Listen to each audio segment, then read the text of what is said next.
I didn't even see this guy. Didn't even see this guy as I was loading my save. I guess we just have a duel. I guess we just immediately start off with the game.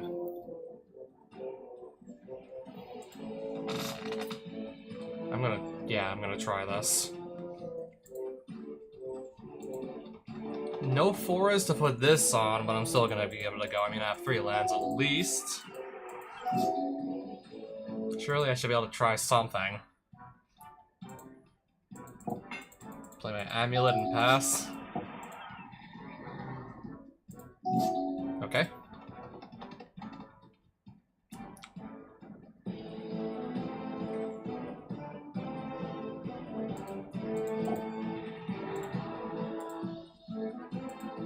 I'll just cast this and pass it back to him. So whenever you cast an artifact spell, you may draw a card. If you do, discard a card.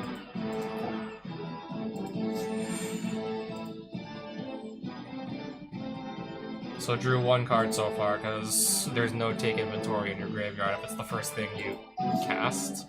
Well, aside from this. If there was like no other take inventory in your graveyard, you're not, well, drawing more. You're only drawing 1 card, right?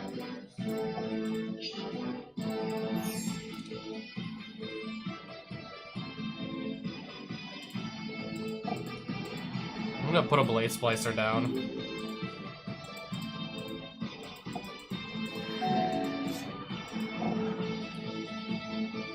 Okay, just 2/3 that can pay 3 to untap an artifact. That's it, huh? 1, 2... I can do X as 3 for Eorlingas.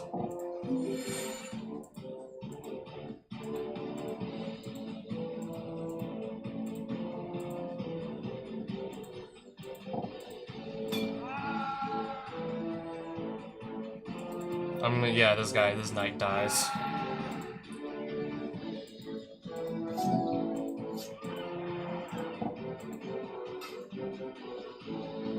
Okay, so this can give itself flying.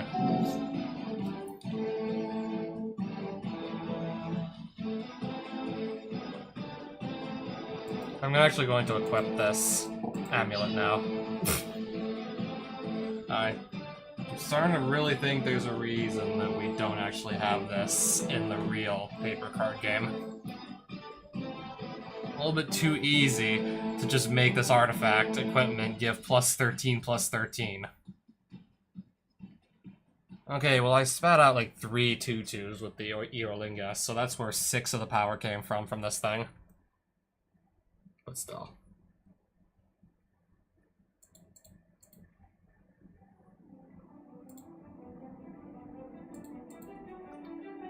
Guaranteed one of these knights will just get through and finish him off anyways. But yeah, 16 power toughness. On a flying creature, mind you.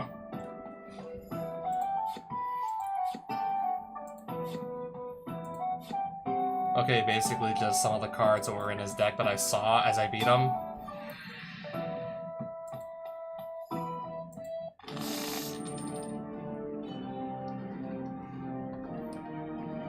I'll keep this hand, yes. We'll give this a go.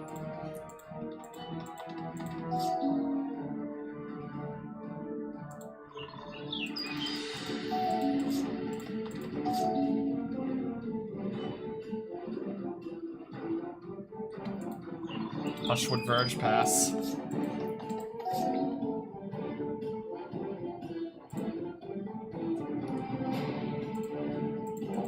Just play a Blade Splicer and pass it back to him.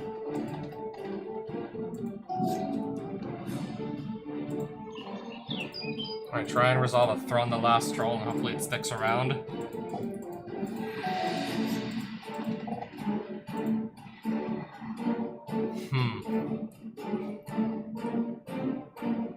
No matter what, it's still a 5/3 flyer, but I'm just going to Path to Exile it.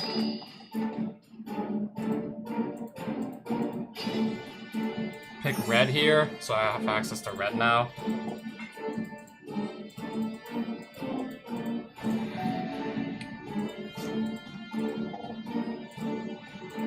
Whenever you're dealt damage, you may put that many 1/1 white soldier creature tokens into play. Council's Judgment.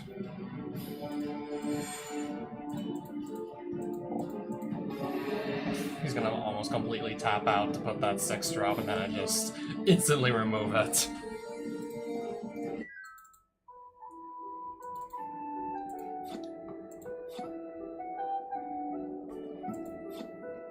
Land tax? Actually not half bad. Okay, maybe I need more basic lands for this to be worth running, but this is interesting.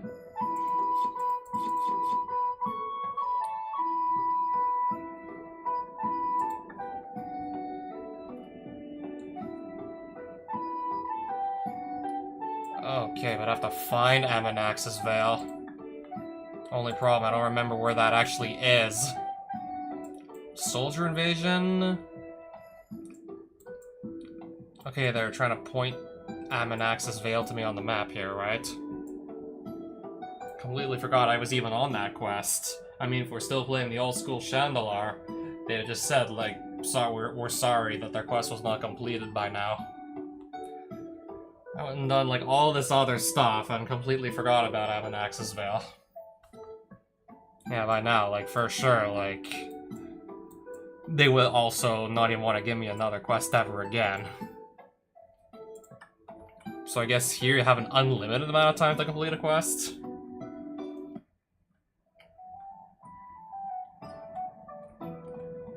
Or as an OG Chandalar, once you run out of time to do the quest, that's it. And then they never give you quests again, that village.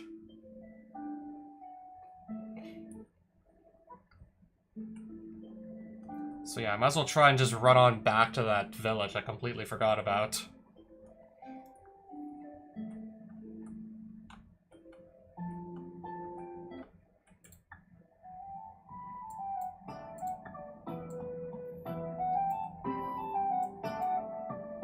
I'm not that far. Okay, it's probably gonna take a while longer to get back there because I want to explore this here. I want to explore a core outpost.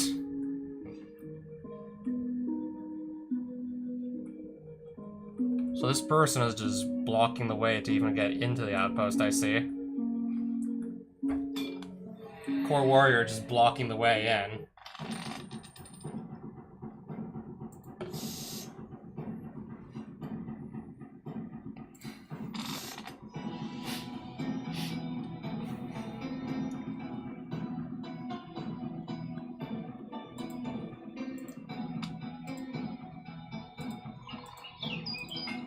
Well, I do get an extra draw off the Mishra's Bottle.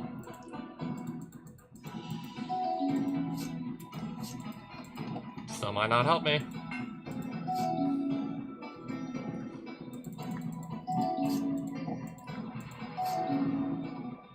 Okay, now if I at least had a white mana, I could cast a Tithe and sort of just get back in this.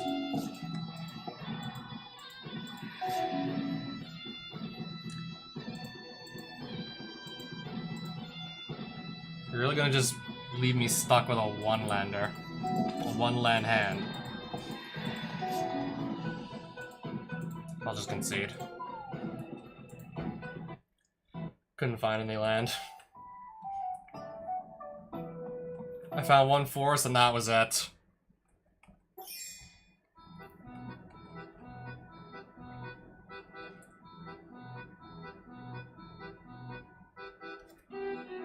I'll probably want to still buy this, regardless.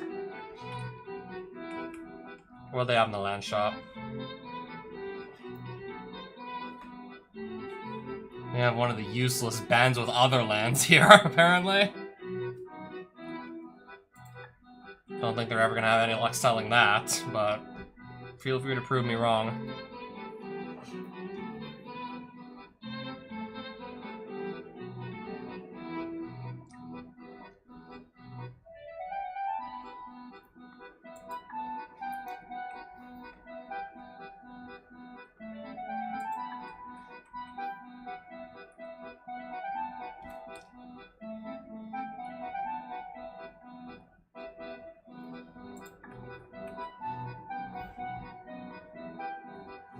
I already own a Gideon's Reproach, but I suppose we'll just buy another. It's dirt cheap. Dirt cheap and very playable and limited.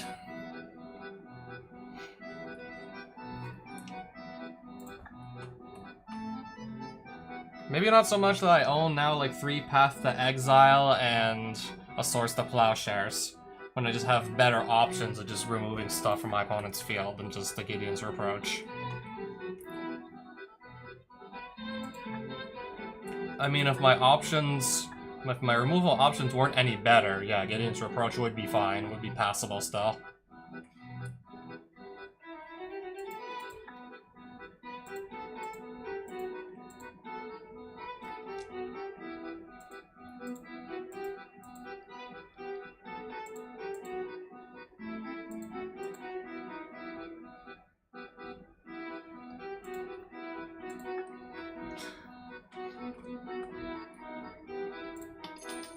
Sure, I'll take another booster pack. Quickly see if any more, like, worthwhile booster packs come into the shop here.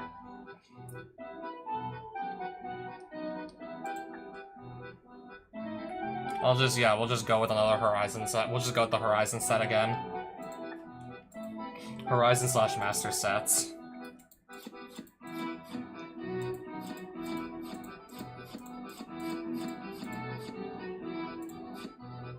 Future Sight.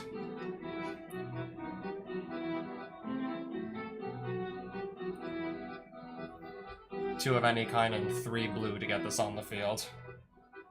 But don't get me wrong, I would still love to be able to play cards off the top of my library as if they were in my hand. Don't get me wrong. It's just... Not so easy to get this on the field, unfortunately. I kinda have to wait a while. Not sure if we'll, like, necessarily always have the time to get to, like, turn 5 just to spend all of our mana just to do that and nothing else immediately. I don't know, it feels bad to spend, like, a whole 5 mana and not even do anything immediately with it, like, exactly.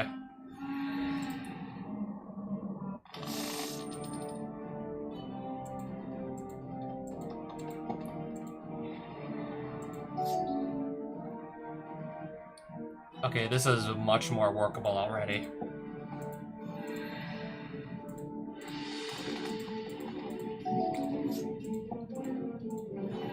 Okay, they have another land.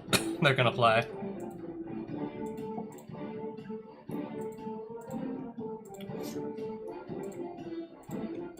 So we'll grab 2 planes.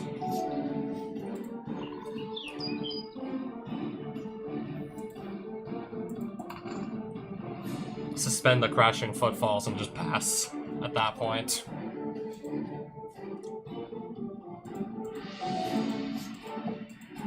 Oh no, I took 1 damage.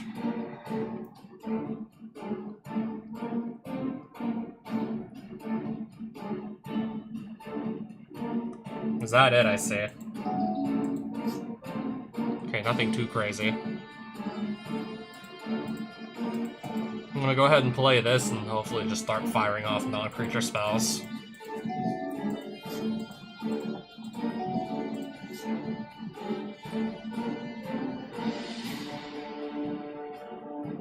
Or I'll just cast, like, the big dinosaur for 4.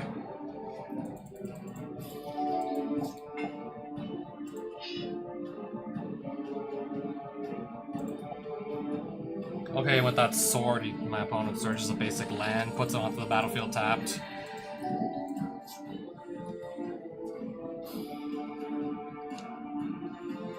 I guess we're just putting this onto the field straight away.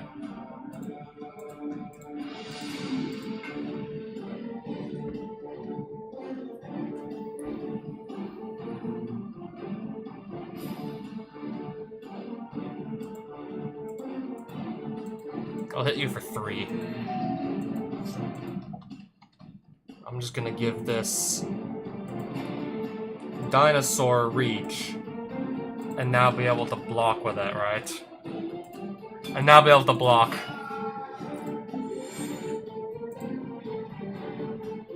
All tapped out and not a very scary board. Okay, now I get to get my rhinos.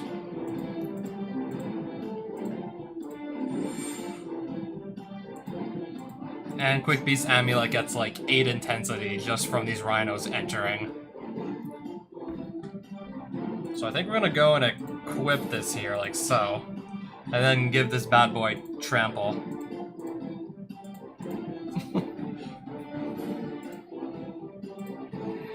Yeah, I can afford that. In case I need another creature to just block for me.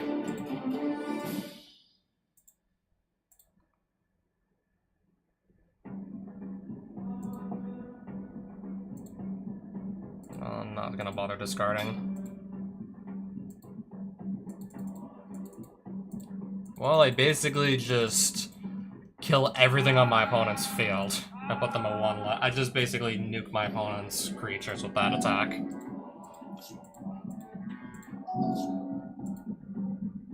And now I basically just finish them off.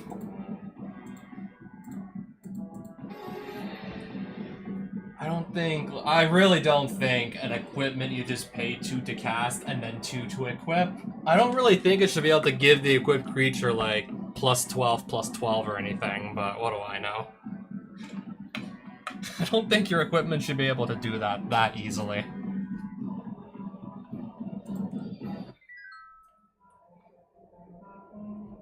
Getting greatly rewarded for just playing creatures, which is something I want to be doing in the first place anyways.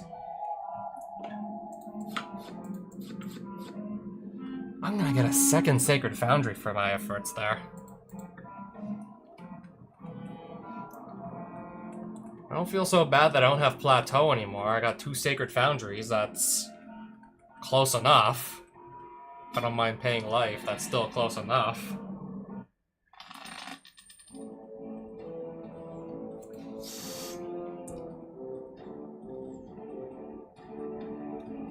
I have 2 land, the Mishra's Bauble, and this can let me this as a Surveil land, so if I need to just quickly like peek into the future, look at the top card of my deck, I can do that.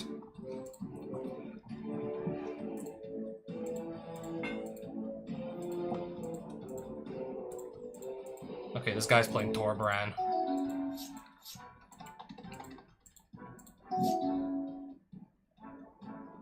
I think I might actually want this land too. I might also want this in my deck.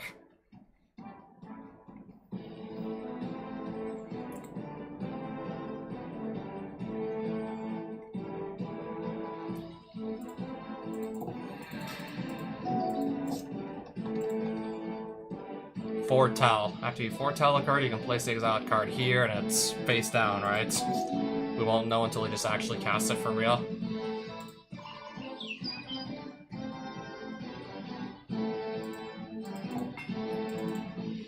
I'll just attack for 3 then.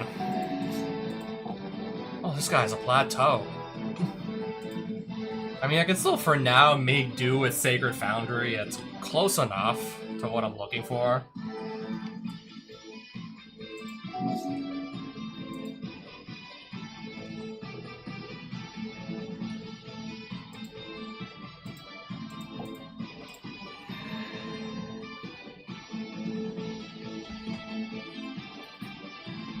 Okay, I should probably actually play a land style. I'll move the Sword of Fire and Ice and equip here. Whenever a non-token creature you control dies was enchanted or equipped, return to its owner's hand.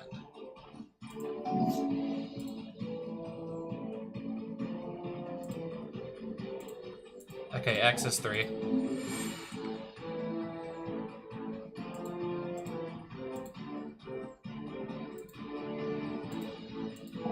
Let's just make sure I get myself that crown.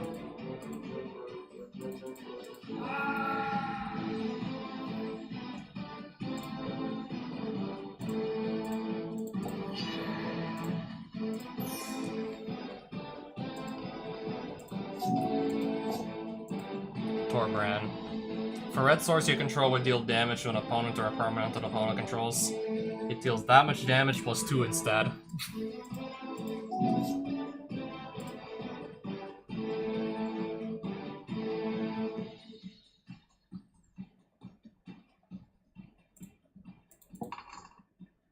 I have to still suspend that Crashing Footfalls.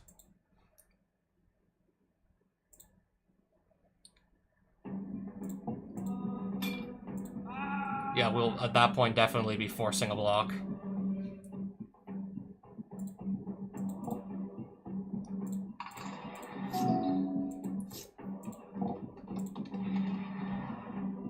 Four, 3, trample.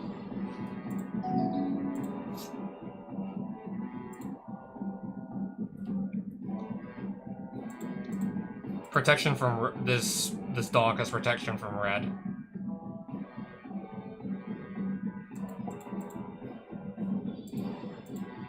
It doesn't even matter that he has 2 creatures.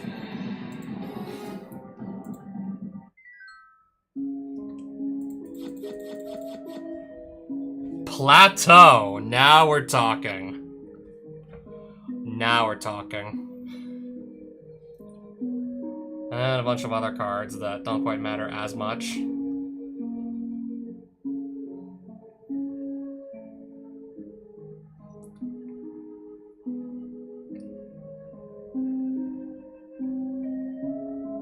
I was wondering, what does this have to do with the dwarf deck? And then, okay, yeah, Tataru Tara's a dwarf as well. Because I didn't look at the type line until just now. But no, really, a plateau. I'm gonna win. I'm gonna win that. Yeah, no matter what happens, I'm walking away with a plateau. Oh wait, how do I get up here exactly to go claim this book? Unless I maybe have to enter a cave someplace else to do that. How would I get up here, theoretically, to claim the loot in the bottom left corner of the screen? I don't see a way up.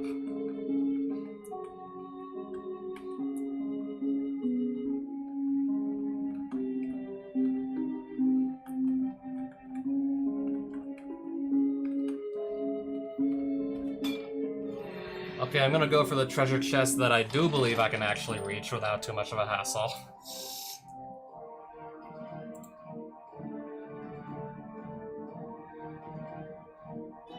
Okay, maybe... I don't know. Maybe I'm not, like, 100% satisfied with this hand. I need a creature. I've got myself a creature. Just have to wait till next turn to go cast the thing.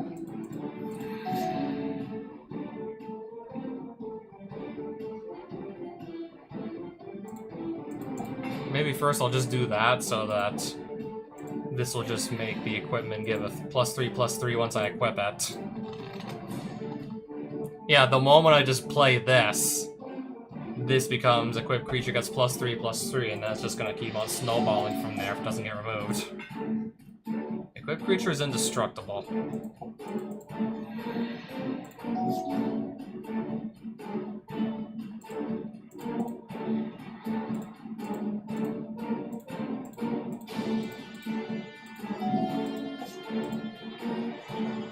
Whenever an equipped creature you control dies, draw a card, and the equipped creatures get +1/+1.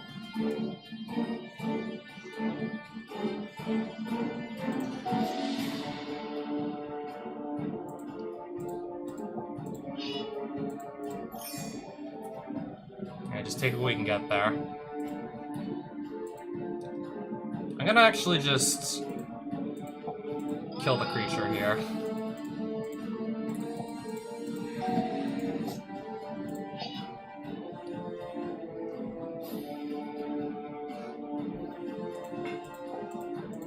So indestructible now is what you're telling me.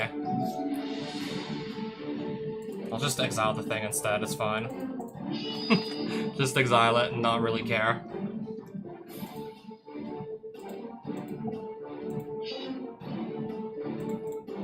So attack for 6 in the air and pass. First strike vigilance, double strike, flying.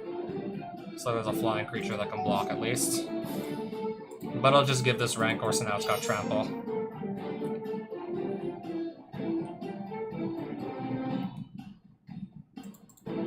Eight, 6, and now it has trample.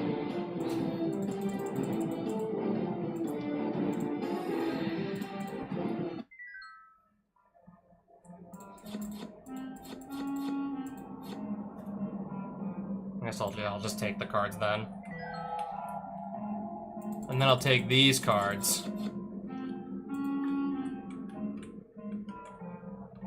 And I'm not really sure if I can go exactly anywhere else in here. I do not know how to get up onto this cliff to claim those goodies, so I suppose I'll just start working my way back out.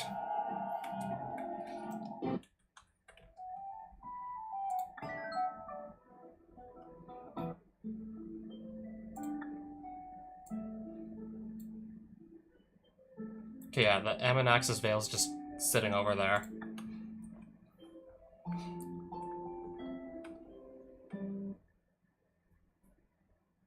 But yeah, these are some other towns. I've probably been to them. I definitely feel like I've been to them. But I have not been to them in a long while. I can tell because some of the cards have just been bought. I'm going into some of these towns and noticing some of the cards have already been purchased. Yeah, I must have just already bought the cards that I actually wanted from these.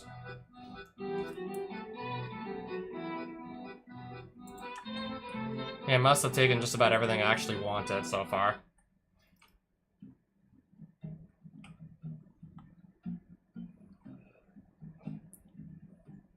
Have I been in this tower yet? I don't even remember.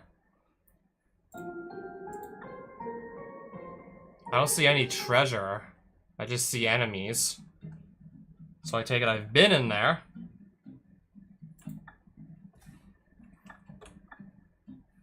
This is Ammonaxis Veil, isn't it? +2 reputation, plus 500 gold.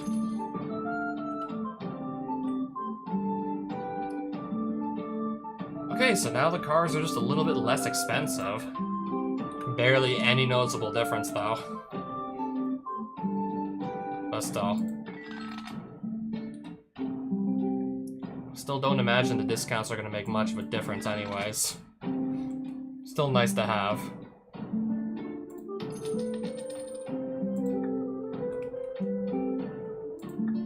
Especially if I'm not really too interested in buying anything here anyways, unless I just, I don't know, spend mana shards to just make new stuff appear in the shops.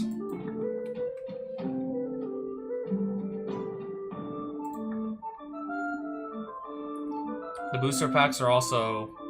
okay, they're barely even discounted at all, though.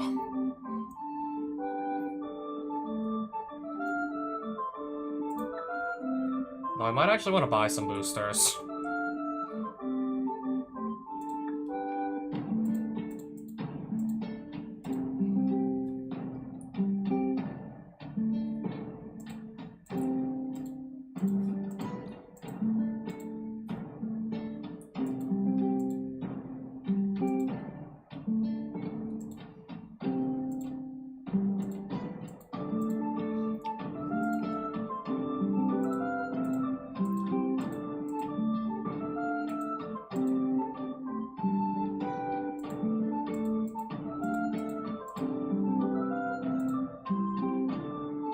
I'm just gonna, I don't know what to do with oil counter, so I'm just gonna sell this thing.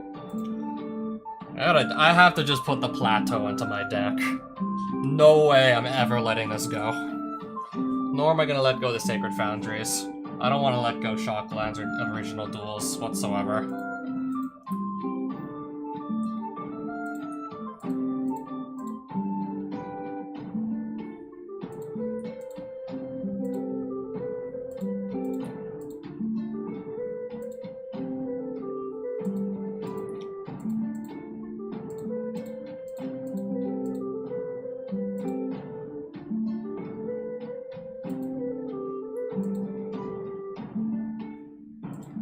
Up to like 2,000 gold already, and that's just like some of the new cards I sold.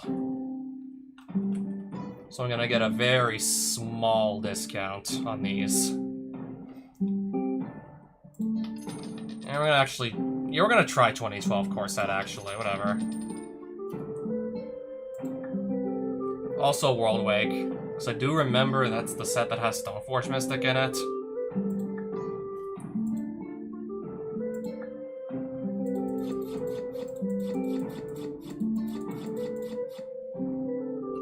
not bad.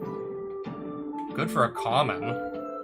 If we need to desperately just get rid of an artifact or enchantment for only 1 mana, this is probably one of the better ways to do it.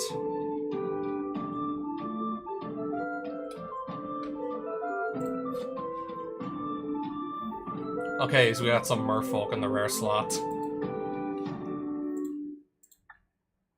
I'm gonna open the Magic 2012 booster now.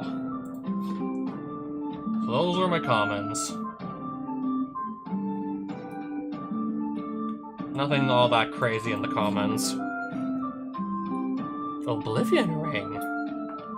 Not too shabby. I already have better removal options just to deal with creatures, but really not too shabby. And the rare... Vengeful Pharaoh?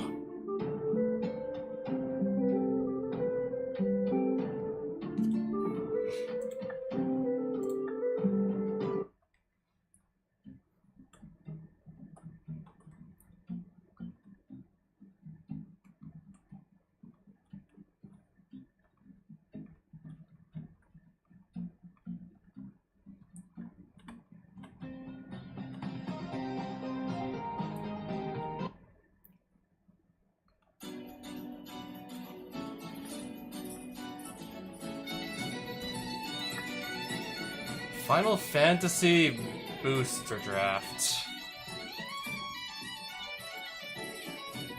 I'm intrigued, but not intrigued enough.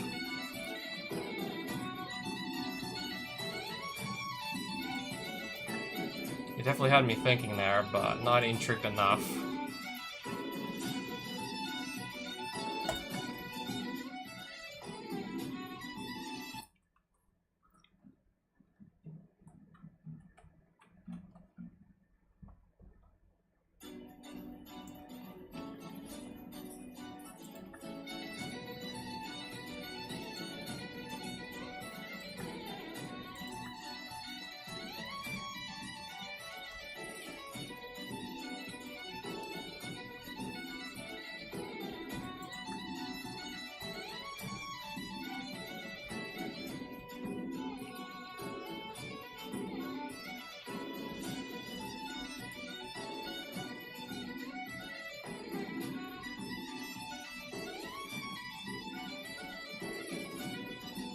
But yeah, I already have Swords to Plowshares.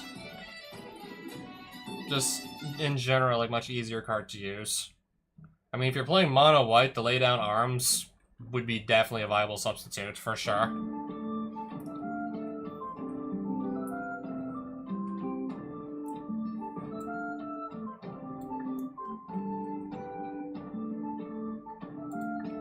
I do believe a lot of these are actually towns I've explored before. Yeah, I didn't grab it a second. I remember seeing another Lush Portico in the shop, but did not bother to grab it because I already own one.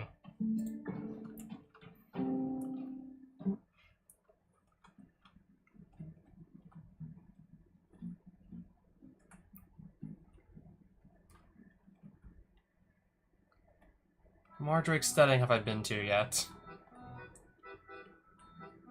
I guess we'll see what lands are in the shop. They have a City of Brass. Actually not bad.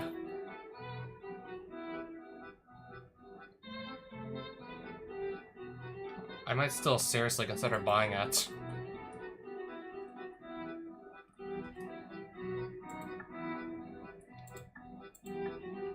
As a matter of fact, I will, but I do need to just sell off some cards. Barely had to sell anything.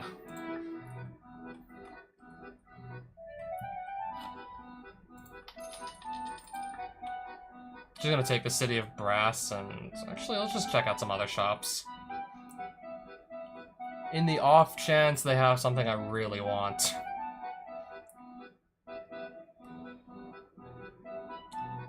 We have Squidward in the shop? Okay, I believe I've seen the Secret Lair drop.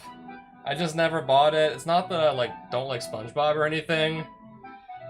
In fact, that was, probably my favorite show growing up, but... How expensive are these Secret Lair cards anyways? You have to wonder just how expensive these secret lair cards, because for one thing, they're usually not printed to man, and pretty much anyone who's a fan of SpongeBob, and even people who aren't, who are probably just buying it looking to resell it, they're gonna just snap that right up. So yeah, Squidward is literally a legendary creature horror. Alright, so what was the... Okay, so yeah, beneath that, what was the actual card? This was a reskin of Grazalox Illithid Scholar. Does not ring a bell to me. Whenever a creature you control becomes blocked, you may return it to its owner's hand. Whenever one or more creatures you control deal combat damage to a player, draw a card. So you only get like one draw per turn.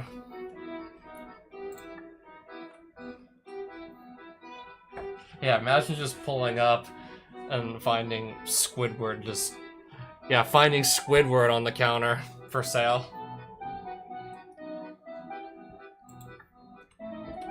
What does Chill do again? Red spells cost an additional 2 to play.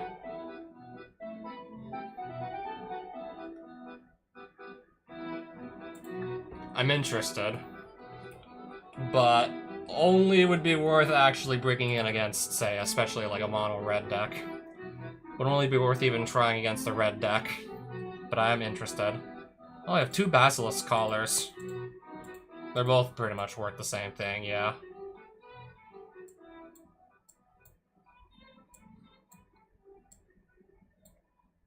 I forgot I had like 2 of those.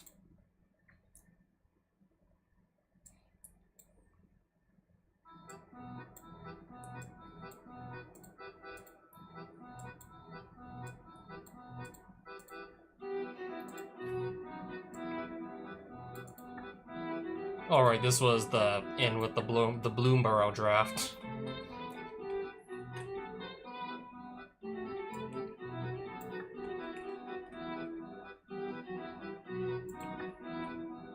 Okay, this is the store with the Chill.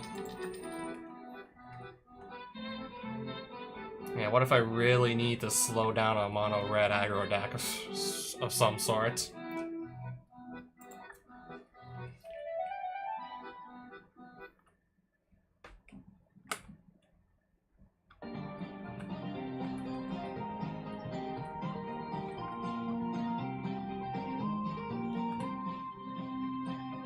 If this thing doesn't leave me alone, I might actually just duel them anyways. Or I'll just actually keep running.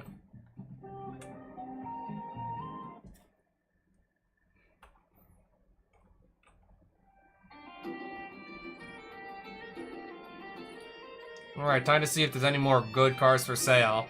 And then we see Razor Boomerang. This is probably like one of the worst equipment in the entire game, so...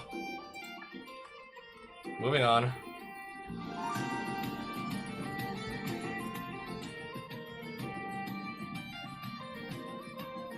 Choose a spell, get 2 energy counters, and then worst case scenario is basically counter target spell unless the opponent pays 2. If you have like 1 extra energy lying around beforehand, it is basically a mana leak. But it's probably more likely than not just gonna be like a strictly worse mana leak, this. I don't know, unless maybe you're making like some sort of really good, like, devoted energy deck.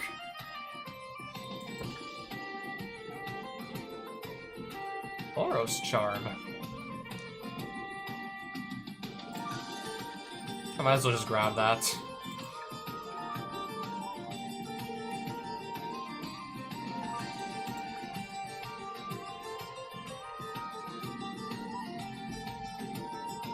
Shadow creature loses all abilities and is a toy artifact with base power, toughness 0-2.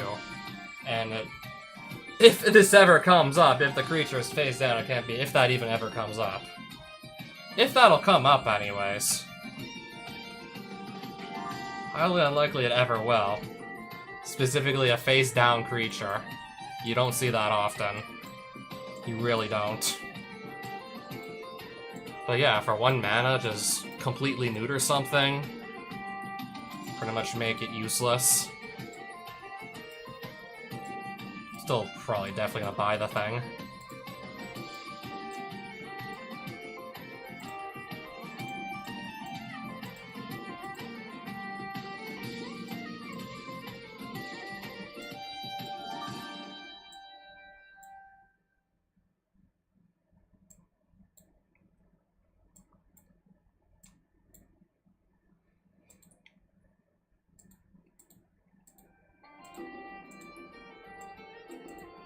I guess we're actually just gonna sell the needles. At this rate, I don't really see myself ever using the needle spires. I'm probably never gonna probably not ever gonna play the open fire either. The gold standard for burn spells, still lightning bolt, probably always will be. For 1 mana, lightning bolt can do 3 damage to any target. Why settle for that when you can instead pay 3 mana to do the exact same thing?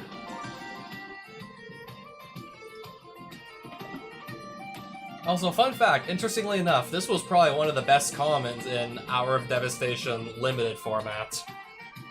Whether you're just building a sealed deck out of 6 packs of this set, or just passing packs of it around to draft the deck, this was probably one of the best commons you could have picked.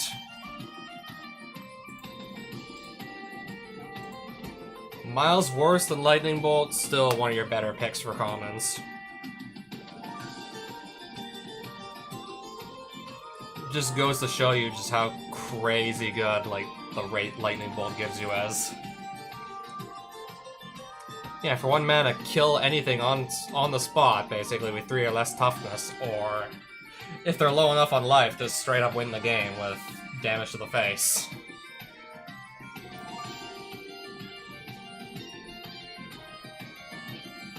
I mean, if you didn't have better removal options, I'd still, worst case scenario, actually be potentially playing the open fire. Let's say if it was in my starting deck, I'd definitely be playing it, sure. Once you have, like, better options, you're not going to be playing open fire anymore.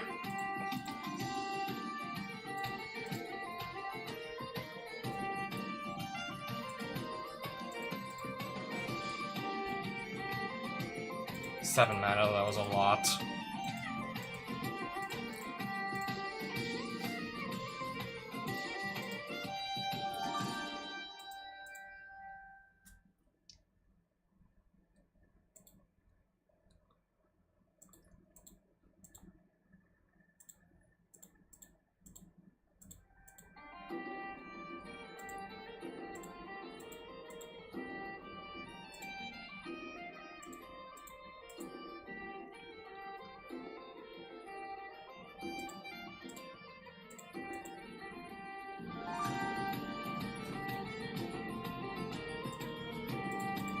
Oh, if we need a creature that they literally won't ever be able to block, because who's playing creatures with horsemanship? Oh, we have Shoot Cavalry if we desperately need something that literally can't ever be blocked.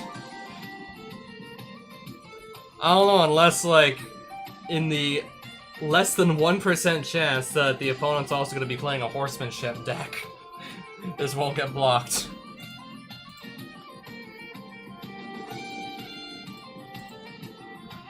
Probably, yeah, less than 1% odds. Less than 1% for sure, actually, but the exact odds, I don't think I could tell you. Just pretend it's, like, never gonna happen, because you probably won't, like, really experience it. Let's be real. It was just, like, a small set of cards. It was printed with horsemanship, and never again.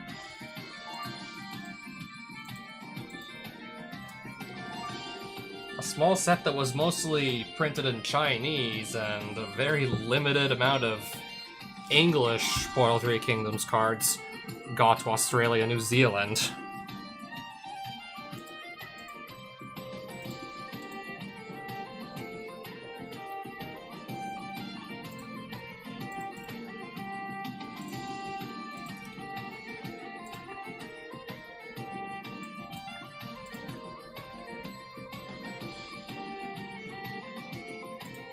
Yeah, those were not what I wanted to go buy.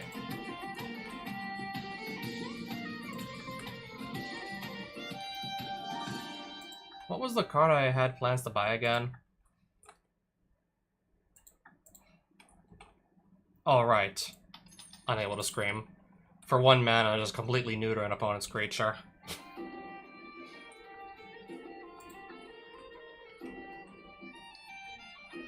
Lightning Greaves for just a cheap 150. Yeah, gimme. I don't know, maybe I'll want to equip something with Lightning Greaves, maybe.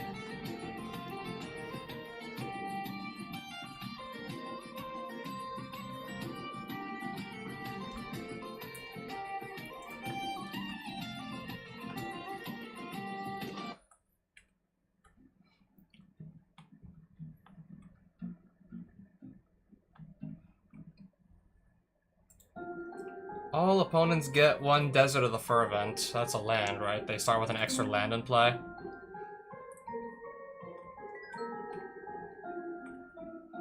What if I just don't duel anything in here and just take the treasure chest and leave? I mean, I do kind of want to fight this thing anyways, just for the fun of it. Celadon, I do want to fight this thing. See if I get some good loot for it. Okay, he starts on 30 life. This might have been a bad idea. This might have been a mistake.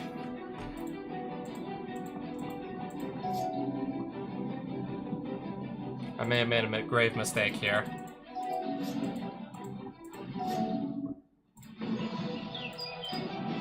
Starting next turn, I might be able to start actually getting some damage in.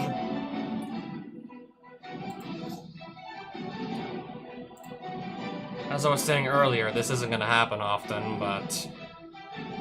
Okay, there's a face-down creature. I know I was saying earlier, you're not going to see this much.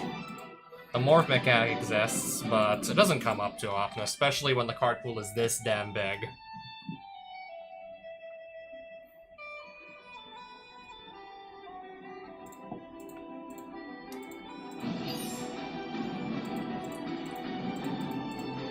(4/1) Flying Trample. Lay Waste, destroy Savannah.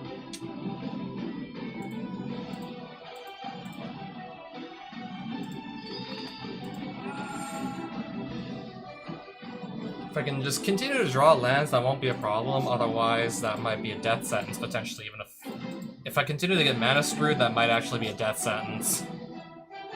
Smash to Dust deals 1 damage to... I'm gonna lose my Senu. And I have a bunch of 3-drops in my hand, and I'm stuck on 2 lands, so I basically can't play. Sacrifice card name. Destroy target non-basic land. That land's controller creates a wastes.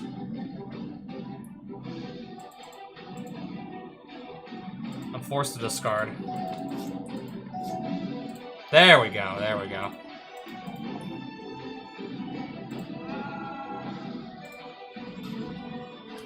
Okay, so I could still create... It's not as bad as getting hit with just like an actual wasteland. I'll still potentially be able to play something that costs 3 regardless.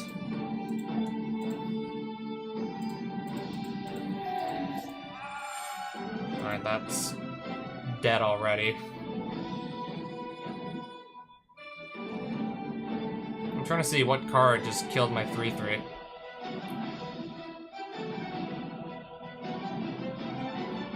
Violent Impact? I think it was that. I believe this is the only card I can cast right now, and I have no creature to give it to. Like, another! I literally, like, picked the worst time to get mana screwed. I picked by far the worst time to get mana screwed. Okay.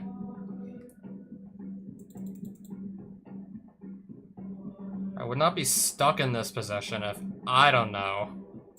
We're probably never gonna get the 5 mana at this rate. I'm having my lands just constantly get destroyed turn after turn. Every time I'm about to find a land and just maybe get back into the game, it just gets destroyed. It immediately gets destroyed. And then I'm back to square one.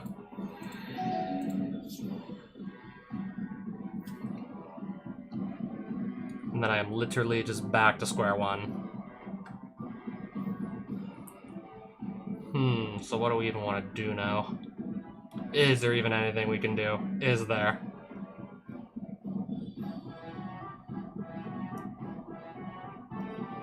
What even can we do?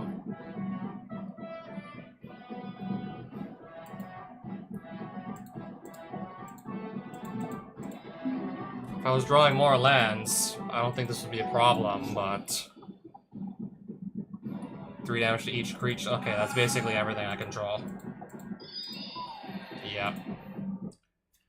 I don't know, maybe if I actually drew like a reasonable amount of lands, I could have pulled something. I could have probably done something. Probably could have beaten him if I didn't just draw too few lands. It's bad enough I'm getting mana screwed. This thing is also just playing land destruction.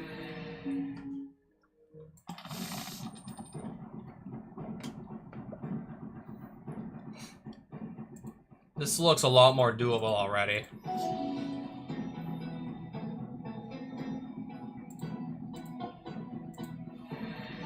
I'm just gonna take a basic forest here.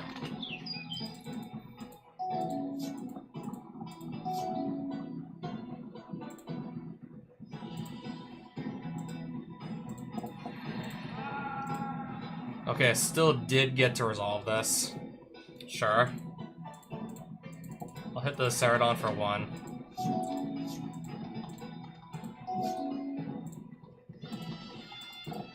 Blade Splicer. Hopefully it doesn't just nuke my field. Okay, we could be worse off. Suspend that.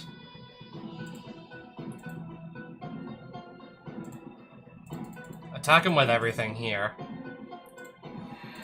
Play another land, see how long that lasts for. Scrap, destroy target artifact.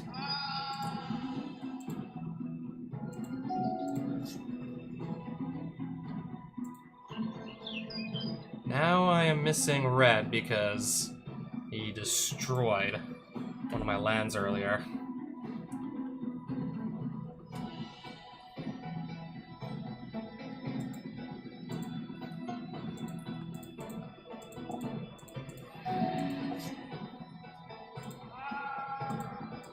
I get another wastes. Okay, nice. So now I have red mana once again.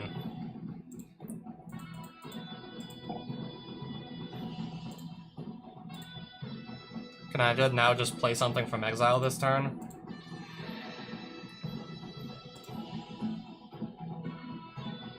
I don't have enough mana to play it, unfortunately.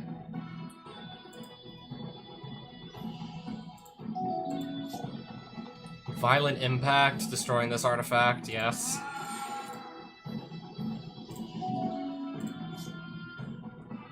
Put the Rancor here. We'll attack for like a total of 6 here.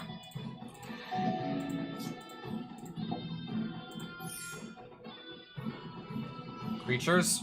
What creatures?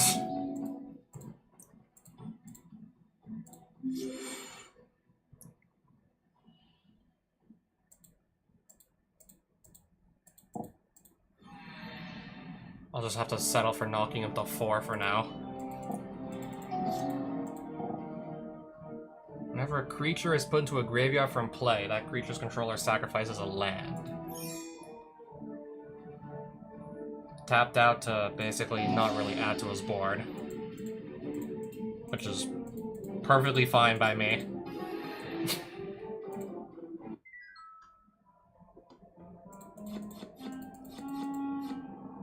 So, how many Japanese cards is this game gonna give me?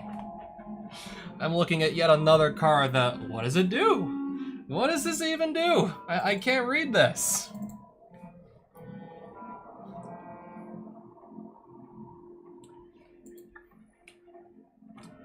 Alright, at least that's payback for the first duel.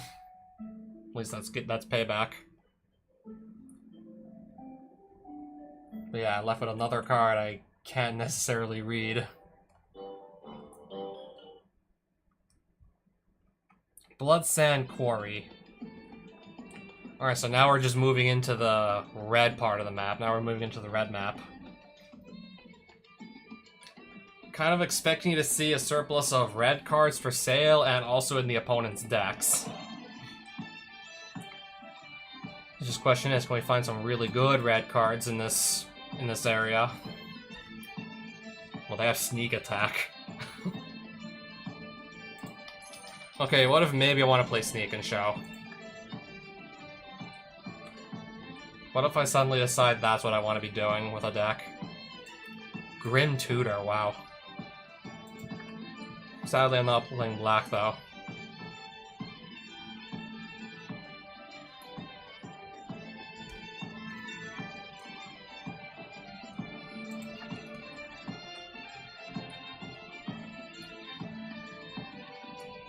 Impulse.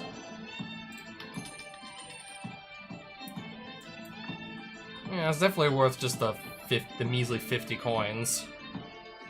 It's worth picking up for sure.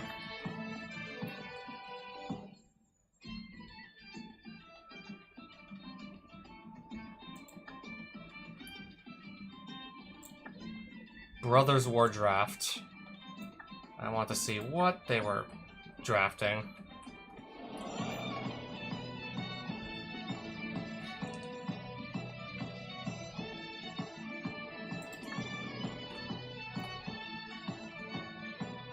Yeah, I already checked that shop.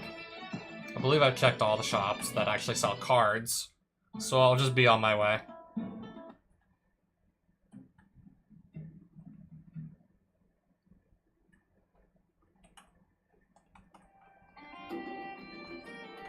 What do we got in the lands shop here?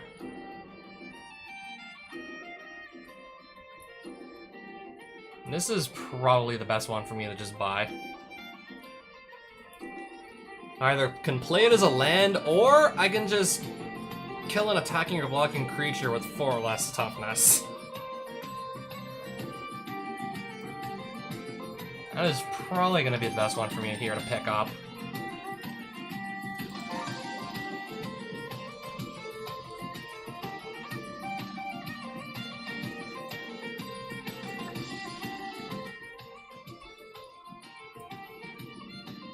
I've never seen Lotus Ring before. Chaos Orb. How is this even supposed to work when you literally cannot physically flip the card to try and just land it on some of your opponent's cards to blow up? Flip Chaos Orb onto the playing area from a height of at least 1 foot. Chaos Orb must turn completely over at least once, or it is discarded with no effect. When the Chaos Orb lands, any cards in play that it touches are destroyed, as is Chaos Orb. So yeah, you basically sacrifice this, you have to flip it from 1 foot up. And it needs to do a complete, like, a 360-degree turn at least once. And then hopefully have it land on your opponent's cards and not your own. Yeah, destroy a permanent, but with so many extra steps. Can this even, like... I don't even think this can work in, like, a computer game like this. I think it really has to be the physical card game. Like, how else do you even properly simulate that?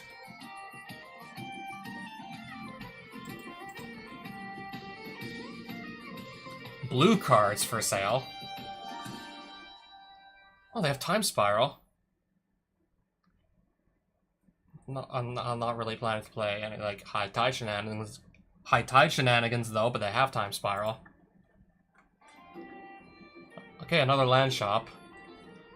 And nothing I really that badly want to buy.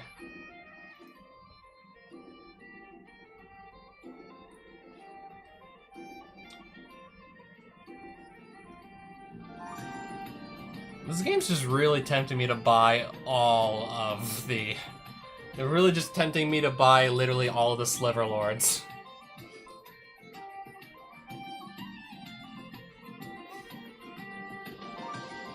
That's strong, sure, but... Yeah, I need to be able to realistically just consistently make off all 5 colors of mana. I'm thinking with my mana base, I do stand a chance of doing so, though. I think at this point, with my mana base, I might actually stand a chance at it.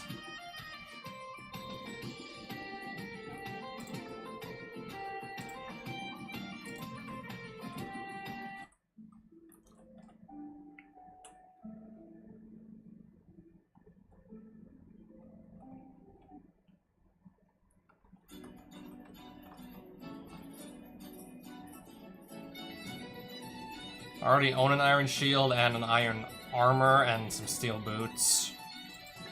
Not sure when they're gonna start selling better pieces of armor. Not sure when or where I'm gonna find them just yet.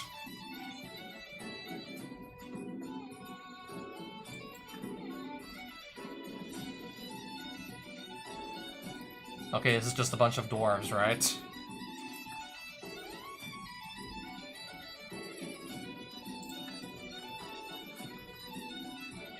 Yeah, we found Walmart again. I kind of just stopped playing Walls a while ago, to be honest.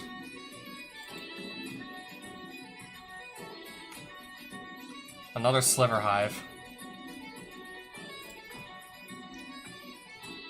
More artifacts. If I was playing monocolored, extra planar lens would be really nice, actually.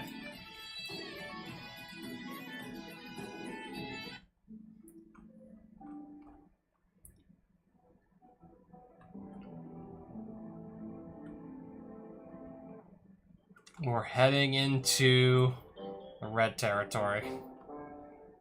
Heading into the desert. See what I can find there. Off we go into the desert now. Barbarian camp. This big, this orc-looking guy just guarding the entrance. Orc brute literally just blocking the entrance.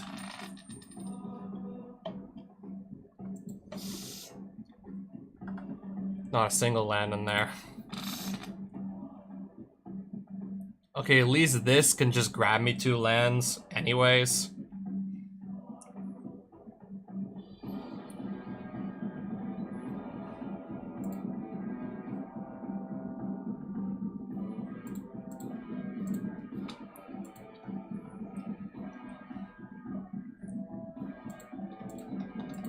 Crashing Footfalls, suspend, pass. Zergo Bellstriker. Okay, it doesn't have haste.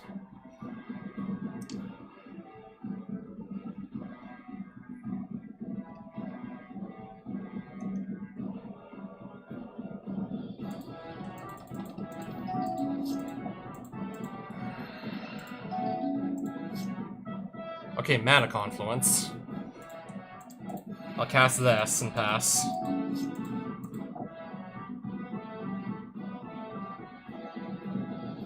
Okay, I see.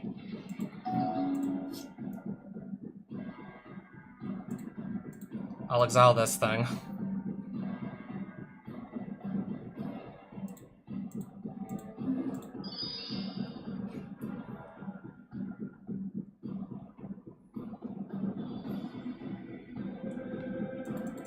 And pass it back. Now it's 4 lands, I only have 3. I'm gonna do Tithe. Just get 2 lands out of my deck. 2 planes. And now I'm gonna get my Rhinos.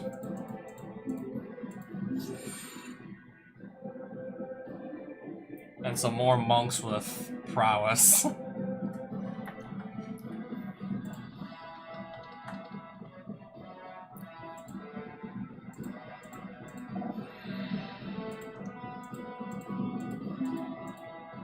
And with that, I'm just gonna make even more monks. And then a bunch of human knights. This is gonna go super hard.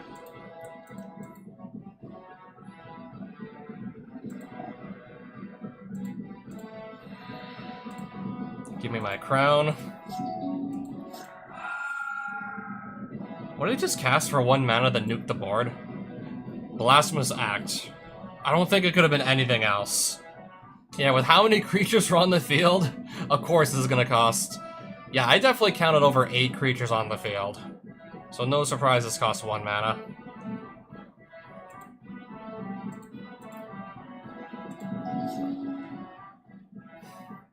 Again, Brazil card sleeves.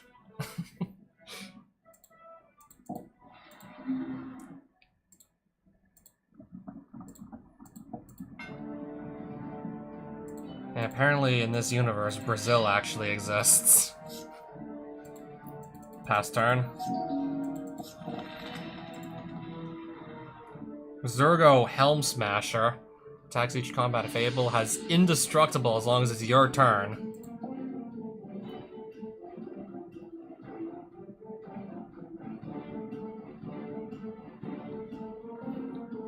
I believe I can take 7 to the face and not die immediately. Okay, but I just gave him the crown for a turn. Alright, Council's Judgment, get rid of Zergo.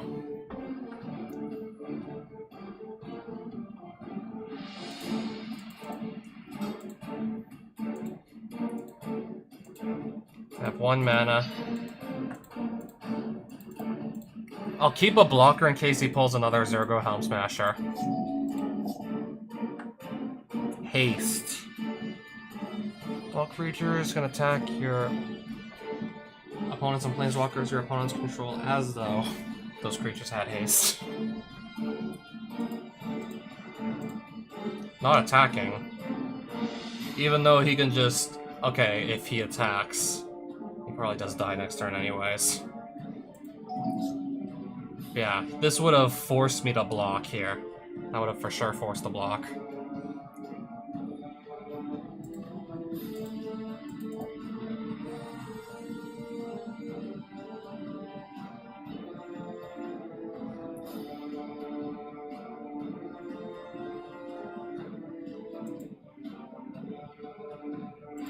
I'll attack and see what he does. Block, they'll trade, and Skull Clamp's just gonna let me draw 2.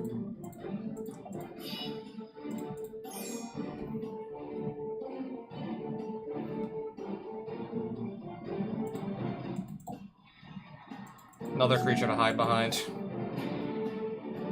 Destroy Torgal. Orc Brute loses 2 life. Animate Dead attached to Frenzied Saddle Brute. So this, basically. We're gonna do Worldly Tutor. Grab this.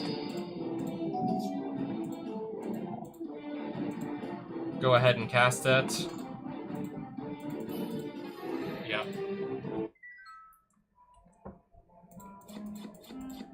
Okay, I got a Zerga Helm Smasher. Not that I'm ever gonna be running it, but hey. And some shards.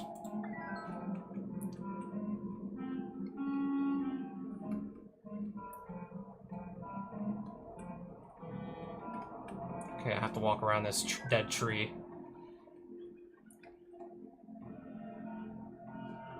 Alright, so I'm kind of just free to run around and grab the shards.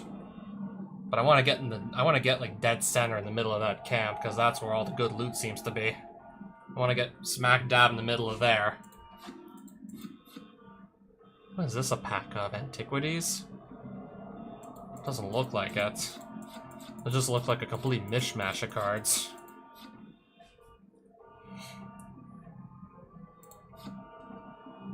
Complete mishmash, actually, of cards. Don't get me wrong, I'm still gonna definitely take all that.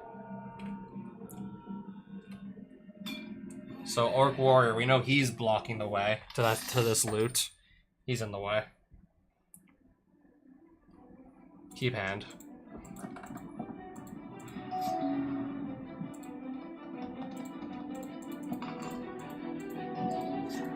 I'll have to wait a couple turns. I'll have to wait like 4 turns, but then I'll have my rhinos.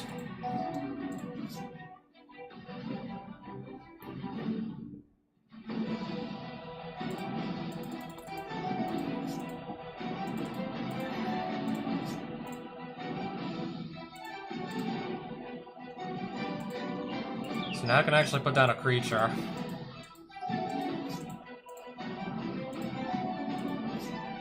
And now he won't be attacking me, which is nice.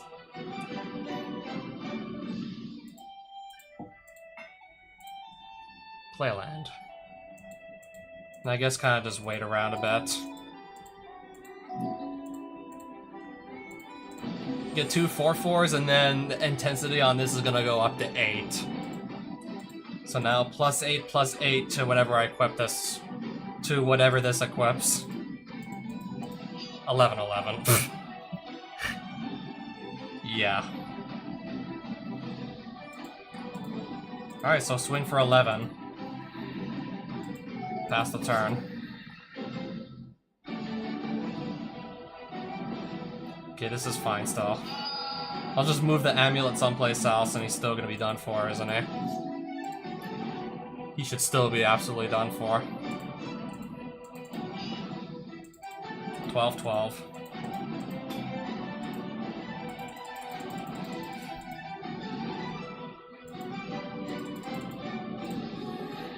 Yeah, easy +8/+8.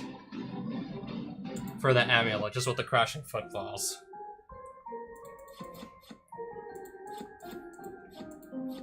Two blood crypts. Interesting.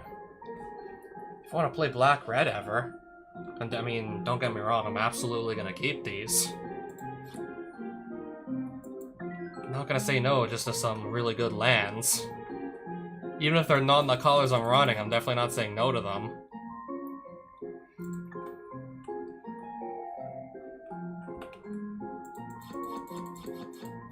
Alright, more treasure.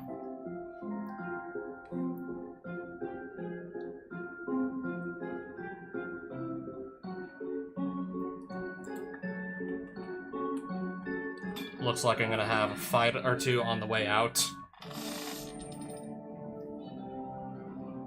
I would rather just leave, but these guys are gonna just harass me on the way out. I'm stealing their stuff, so I shouldn't even be surprised.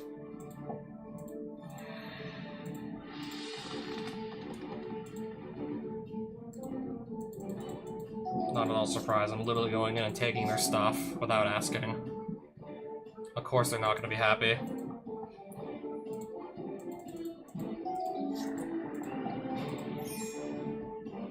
Hall of Care Andros. Whenever a creature an opponent controls is dealt excess non-combat damage, amass Orcs X, where X is that excess damage. Okay, this can do 7 damage to something. If he gets up to 8 mana, that is, and just is willing to spend all of it just to do that.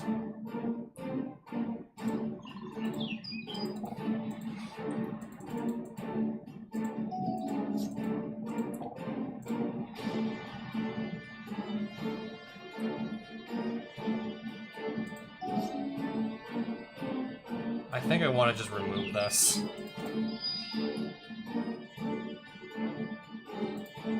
I already did my land drop, true.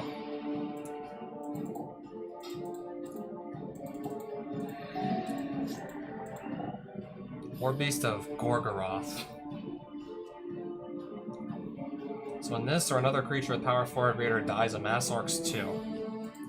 And other than that, it's just a 5/4.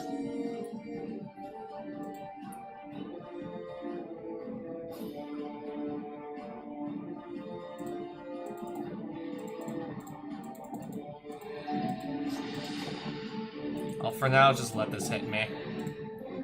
Each player sacrifices a creature. Sacrifice the fine boy.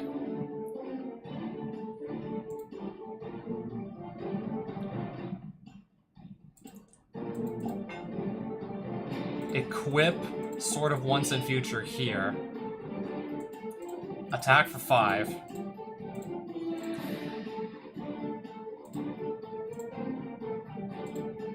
Oh, I can play the Swords to Plowshares.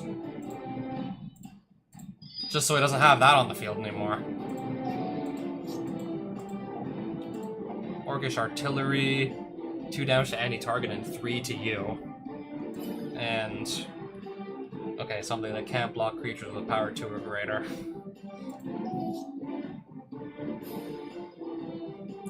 Well, I have a flying creature, so you're not blocking this anyways. I'm flying over your stuff. Select a card to play. Tithe, yes. Let's just... yeah, I guess get another land. Or 2 out of our deck. Get some lands out of our deck so I don't draw them later. I agree.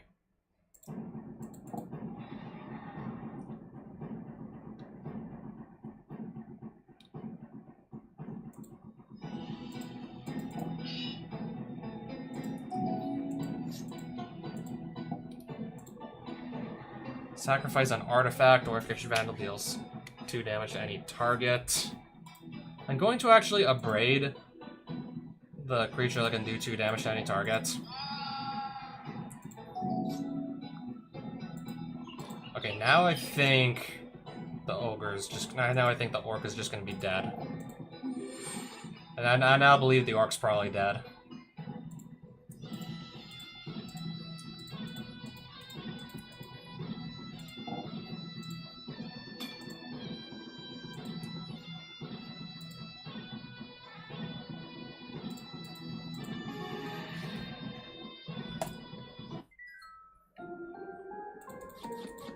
I'll have to fight another orc on the way out, most likely. Oh, maybe not. So yeah, I already got 3 blood crypts from these guys. That is, for now, that is definitely more than enough. Especially since I'm not even playing black-red specifically. I'm not even playing that color combo.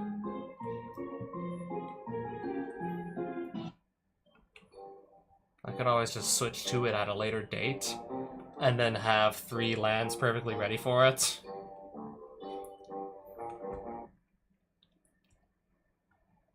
Burning Hill. What do we got for sale at the Burning Hill? So I already own a Sundown pass, yes. Thespian stage. Again, if I ever find Dark Depths to pair it with, I can do the Dark Depths combo.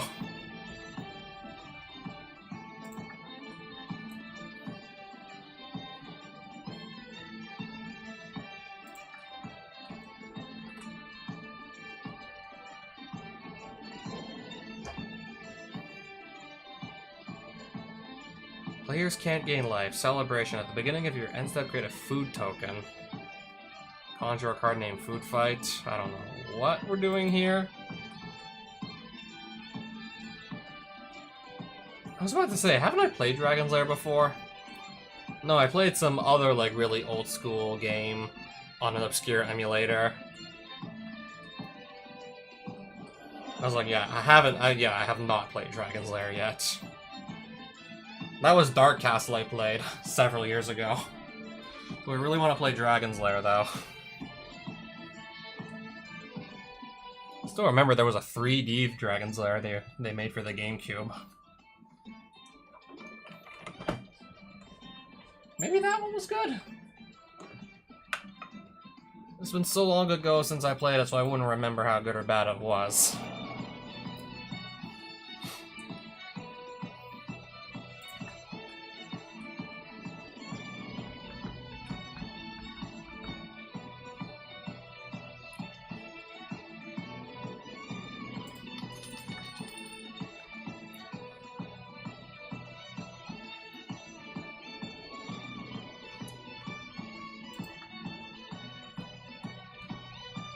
Verdant. Okay then, we got another Verdant Catacombs in the shop. I'll just buy it.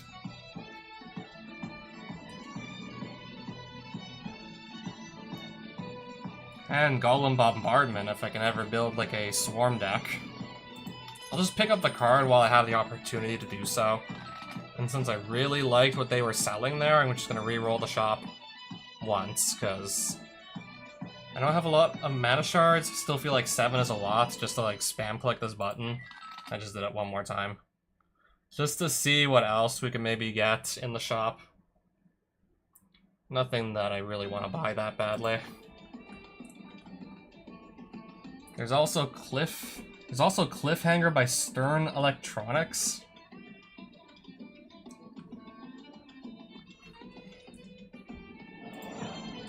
That is something I've definitely never heard of.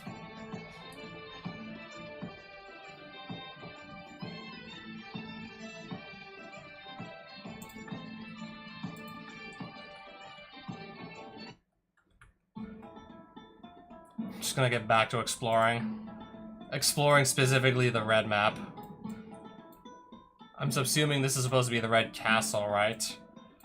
Eventually do that in the other 4 castles, I don't know, quote-unquote beat the game or something. Still not 100% sure when I'm gonna feel perfectly confident to just go and run all the castles and try and beat everyone inside. Okay, that time this seemingly empty cave had a mimic.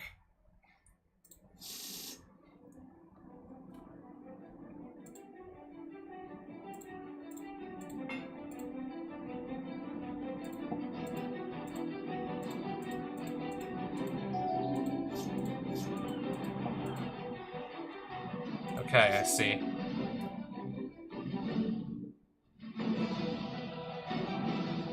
Okay, but this comes in tapped, actually. I'm gonna keep that Senu right where it is.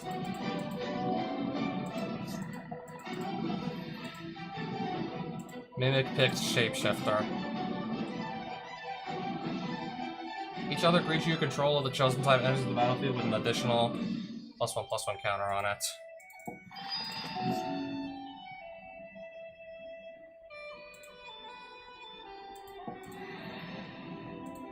Let's get a Plains and a Savannah out with Tithe.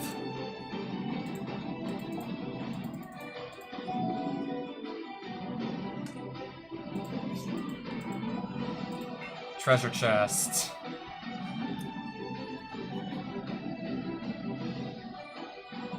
If you roll a 20 on a d20, search your library for a card if it's an artifact card, then straight off to the battlefield. 1 in 20 chance, by the way. We can get completely blown out by search for any artifact. 1 in 20 odds.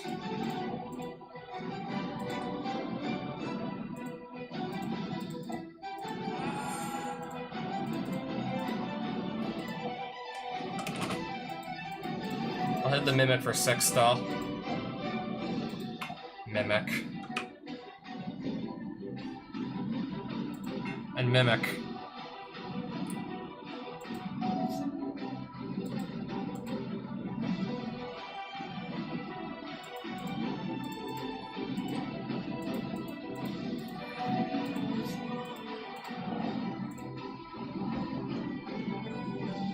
As long as I control a creature with flying, this also has flying. Same is true for First Strike, Trample, and Protection from any color. So this thing does fly.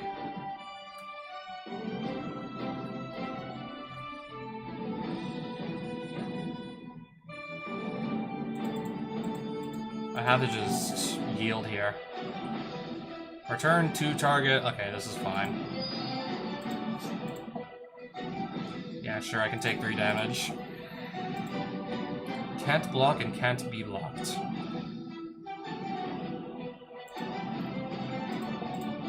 We're gonna channel the Sokenzan to get some colorless spirits. Then I'll just recast my Slick Shot Show Off, which has haste. That's 3 damage. Oh, wait. Never mind.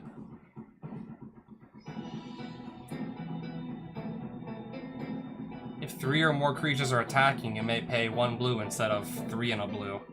Attacking creatures get -3, -0 until end of turn, so we do no damage.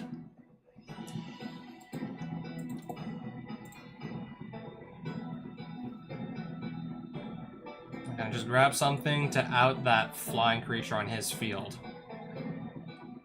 Can I grab anything that can out that? I don't believe I have anything specifically that outs a creature. It's a creature, also.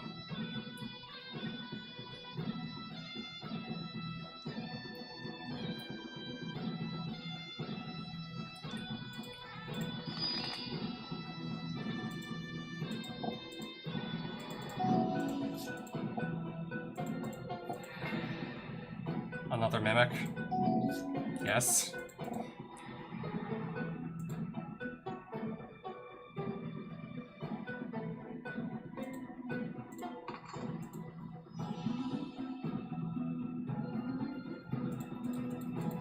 If my opponent doesn't have another, like, trap in store for me, I just kill them here. No, I'm gonna get them only down to 1 life.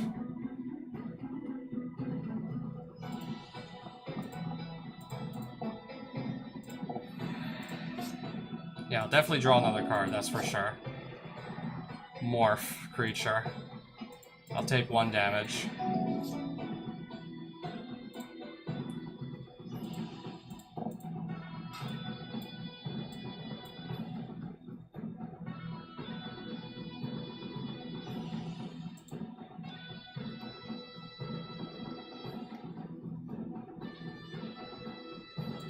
Put the counter here. I'm just gonna attack like this.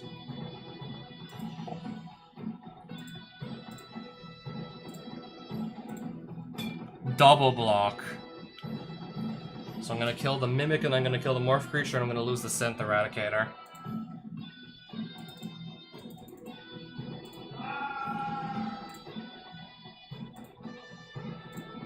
Perfect. I got his Shapeshifter out of the way. Another flying creature.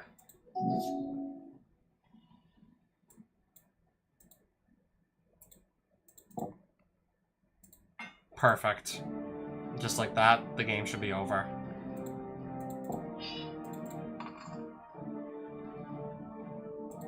And now, yeah, the game should be over just like that. Protection from blue and red.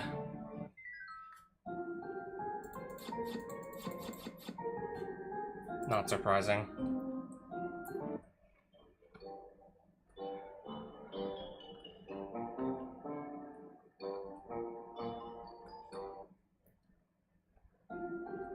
Yule Town.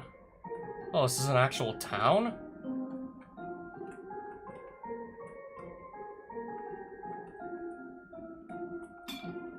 Okay, there's a penguin that just wants some.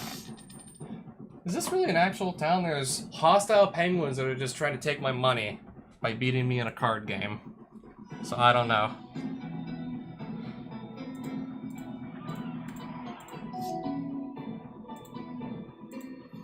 Sacred Foundry, pass.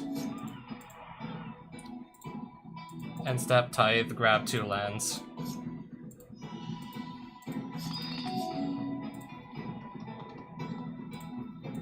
Get Counterspell. Okay, I'm not gonna get to play my Amulet. Sure. Penguin playing Counterspell.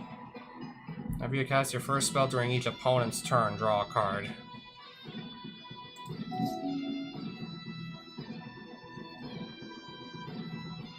But now if we can stick a Sword of Fire and Ice, and then start attacking with it. Rain Geyser, X equals 1. Alright, so let's do... Okay, this doesn't even have haste. Okay, throw on the last troll. And then hopefully start to swing next turn.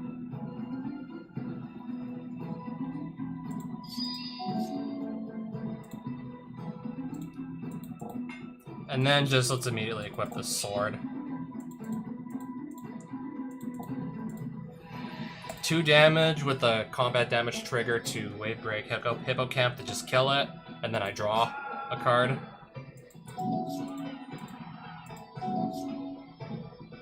This penguin's not gonna know what hit him at this point.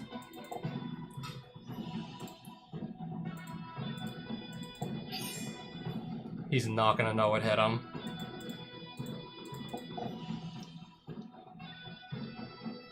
You can flash this in. It still can't block though, by the way. I have protection from blue here. I still have pro blue.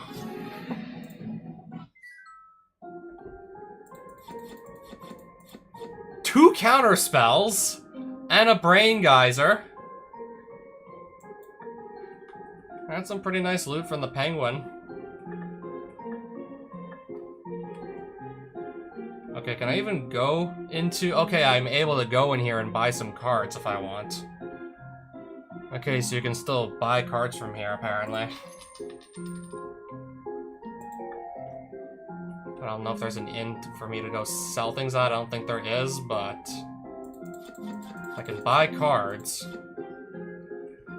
Another card that's in Japanese.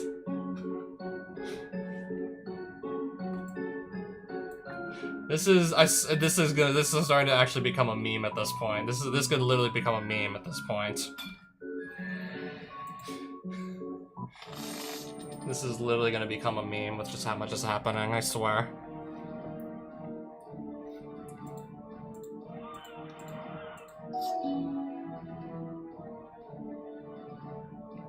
I saw a 1-land hand, but I also saw I had... Oh, wait a minute, I can't even make white with this yet. And depends on, like, what my draws continue to look like. I might never see a white mana. Okay, the Penguin has a Spell Pierce. That's another card I'd like to actually win. Play land. At this point, yeah, definitely actually play the land drop.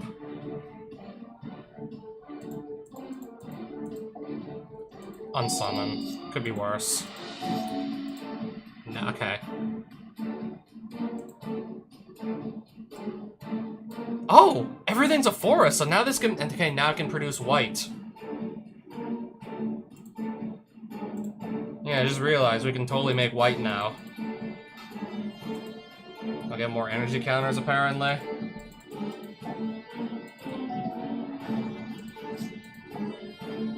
I'll let this thing hit me. Brain Geyser, Penguin draws a card, okay. Feels kind of bad to only get a single land off of this, but just take what I can get.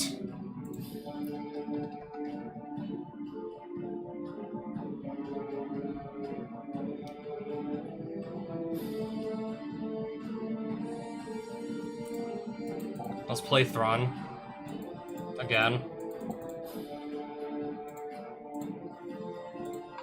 +1/+1 counter. What did he do here? Okay, he put the Dominator back into my hand and made a zombie army. A 1/1 army. This is perfectly fine.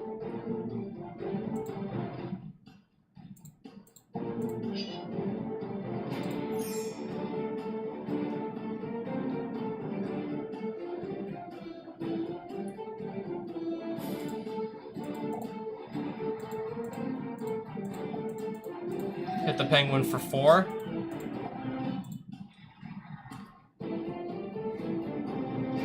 Okay, I can't play spells during his turn, and he can basically play the whole game at instant speed.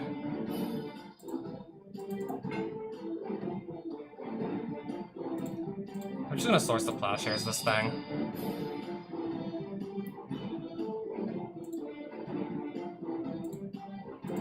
Alright, play Senu.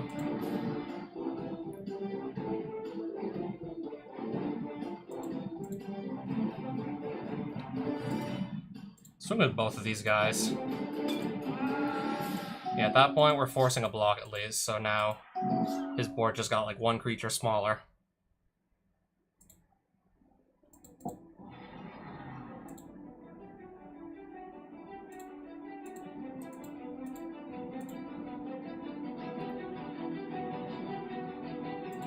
I'm gonna equip this Amulet to Senu. 7/6.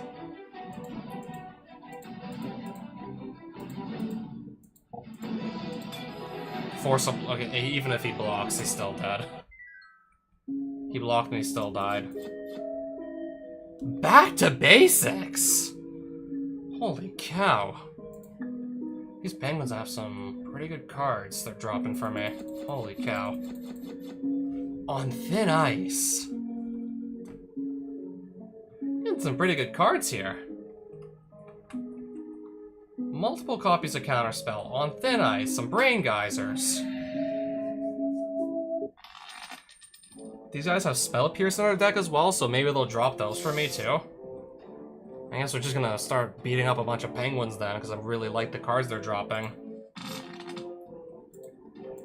I really like what they're dropping for me, so I guess we're just gonna start beating them up.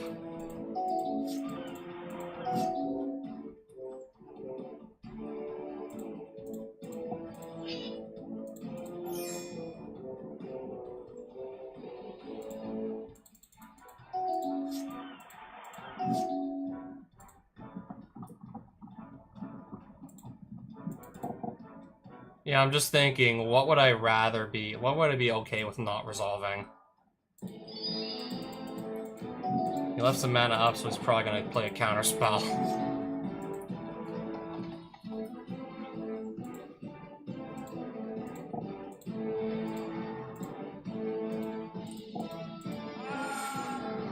Okay, this can attack for 4. Reservoir Kraken.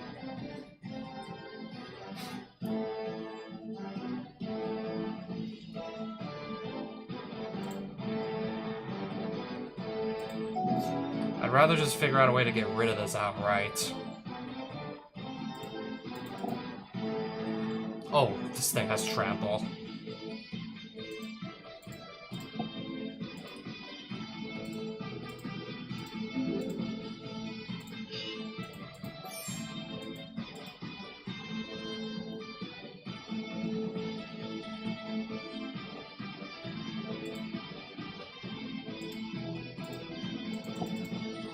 At least the thing doesn't fly. Beginning a combat, I can just tap an untapped creature to tap this down. The 1/1 expendable monk. Just so this is not going to be able to attack. I could probably deal with the random fish. I'm just going to have even more monks come down. Every time I play a non-creature spell, I just get a random expendable monk. Counter Batterskull. Jesus Christ.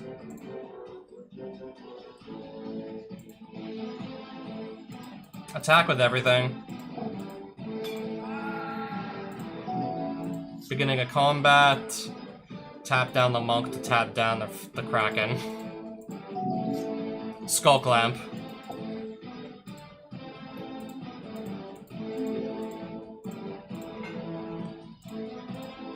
Get rid of this monk so I can draw 2 cards.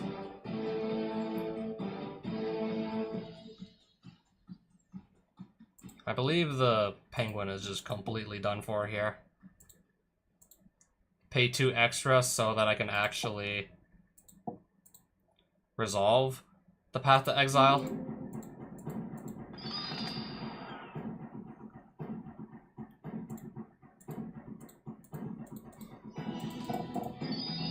Oh, what just happened here? Aetherize. Return all attacking creatures to their owner's hands. Aetherize. Put everything into my hand. That's what happened.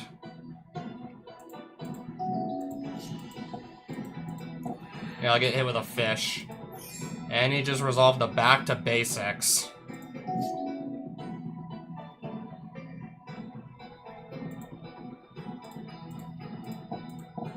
Counterspell. Not what I needed.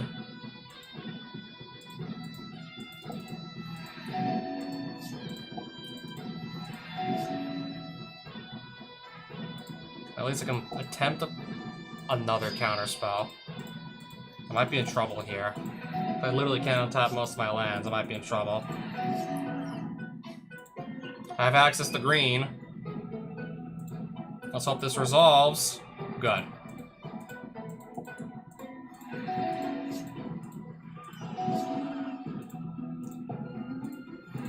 In that case, yeah, I'll definitely grab a 4. I'll grab a basic land. I can only grab a basic land anyways, but if I could pick between basic or non-basic while that floodgate is on his field, I'd absolutely just go, at that point, go grab a basic land. Grab something that can actually untap turn after turn. Got him. A 3rd counterspell, a 2nd exclude, 2 wave break hippocamps. Let's just beat up this penguin too. So if I exit and re-enter, will I see more penguins? Just waiting to get their asses kicked, I wonder. How many lands? 2, plus this. And this one surveils.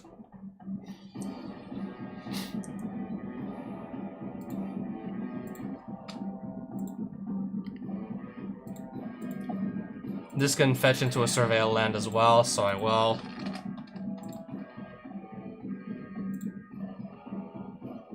I didn't really have a turn 1 play I wanted to do. Didn't have a turn 1 play, so yeah, let's just do the surveil land.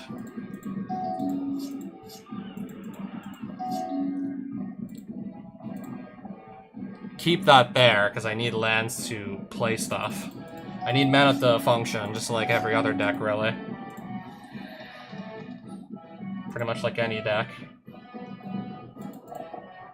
Counterspell. Should have tried casting Sinu first. This can't be countered at all. Penguin's playing a lot of counter magic. This just no-sells all of it.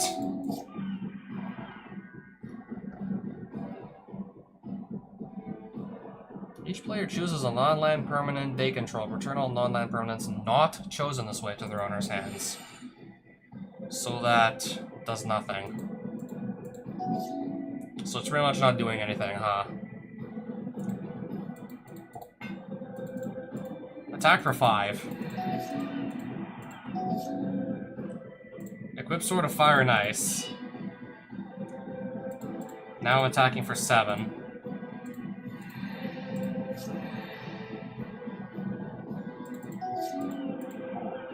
Brain Geyser, Penguin draws 4. Sure. Why would you tap out completely if you know you're gonna die next turn? If you're basically dead next turn, you tap out completely, so you can't do anything with those 4 cards.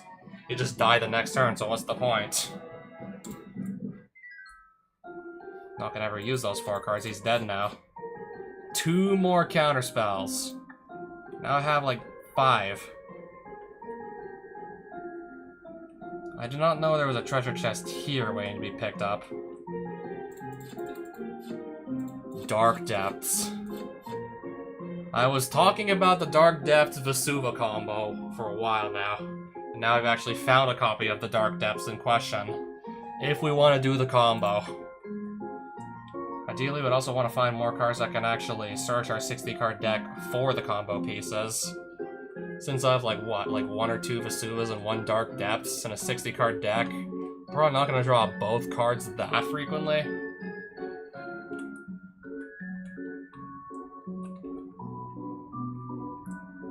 Ideally, we want some ways to actually search up the cards.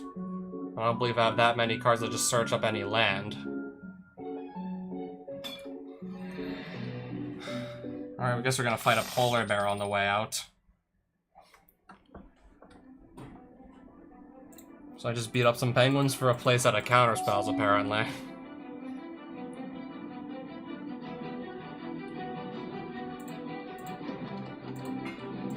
Let's look at the top card of your deck. Was this guy? I think this was the polar bear playing all the snow permanents. I think this was the bear that played all the snow cards.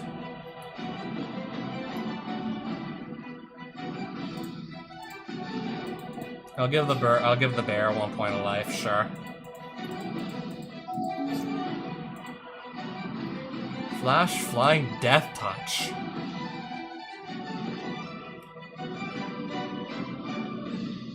And when it enters, draw a card. That's pretty good. Not gonna lie, that is pretty good.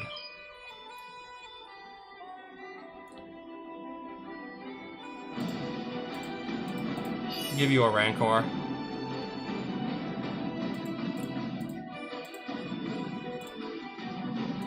Put a first strike counter on this robot.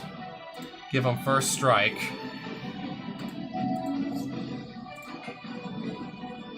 On Thin Ice, which gets rid of this.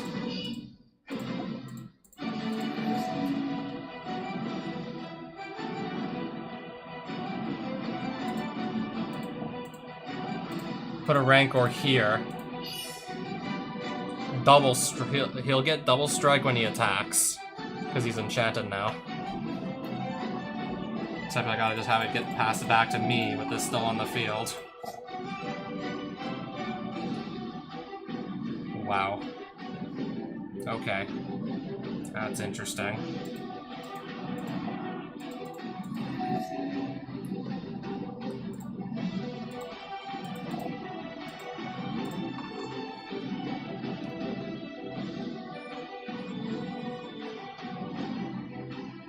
I'm probably just gonna keep this here as a blocker at this point.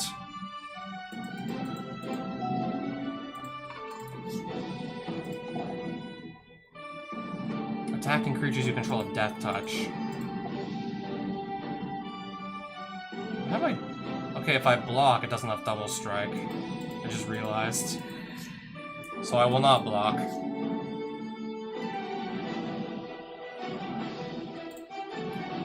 Yeah, in that case, yeah, no blocks.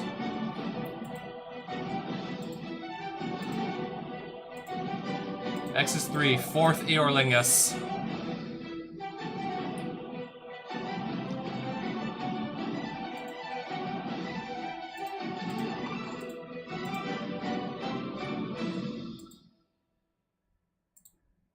Just to guarantee that something gets through. Yeah, double strike. Should kill this Death Touch creature before it ever gets a chance to do damage.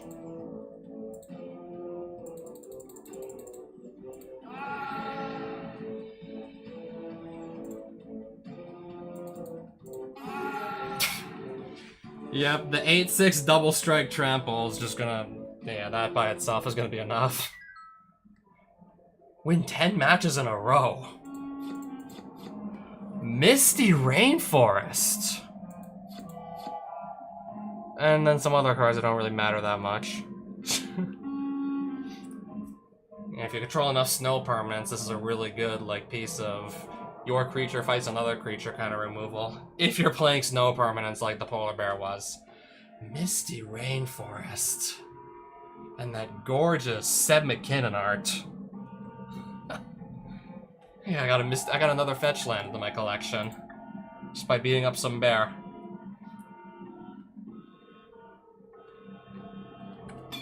I think maybe I should try this again. If maybe the bear's gonna give me another fetch land, I should probably go do this again.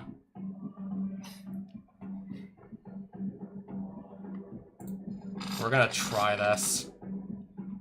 Don't know how to feel, but I'm giving this a go. I don't believe I have any access right now to white, now that I'm actually looking at my hand again. So hopefully this will not completely blow up in my face, the decision to keep this hand. When I just realized I don't have actually access to white just yet. I still don't.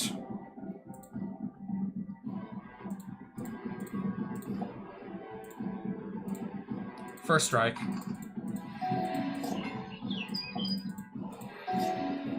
That fixes it. That fixes my problem.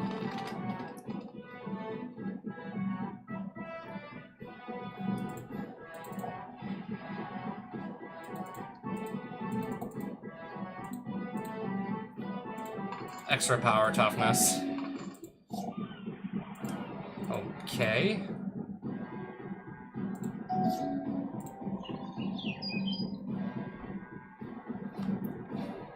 That is gonna be a real pain in the ass there, not gonna lie.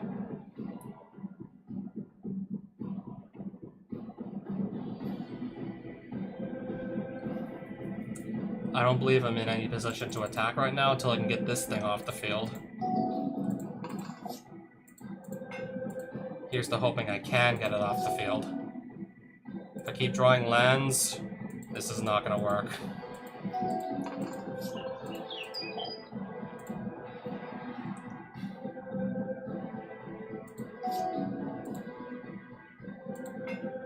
Sure.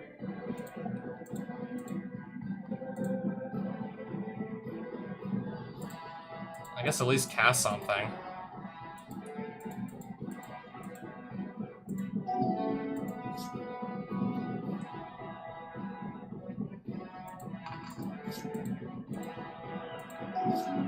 Path to Exile. But what do I want to use it on? I feel like using it on the 2/6 though. Yeah, my gut's telling me put it on the 2/6.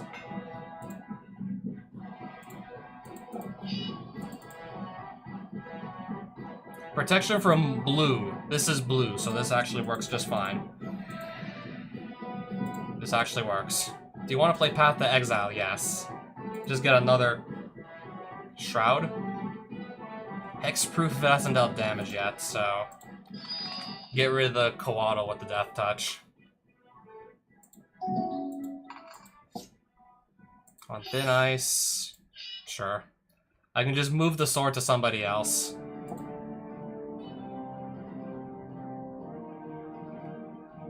I'm gonna let this hit. I got life to lose.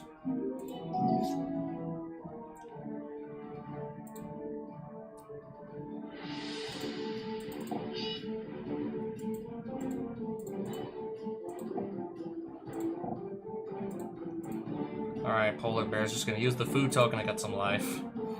So he's not dead yet. Do you want to play 4th Eeyore Link as X is 0? No point. X is 0.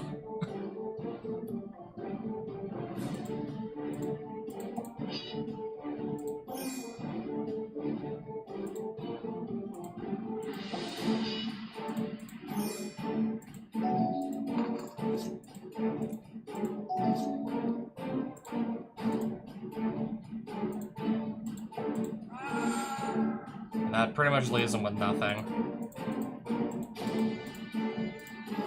One card in hand, but he wasn't actually doing anything with it. So what am I gonna get from this Polar Bear? I got a second Misty Rainforest. This is just getting better and better.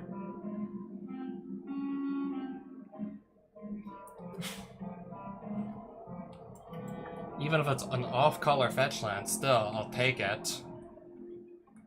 Maybe eventually I'll get fetch lands that are actually perfectly on color with the 3 colors I'm running.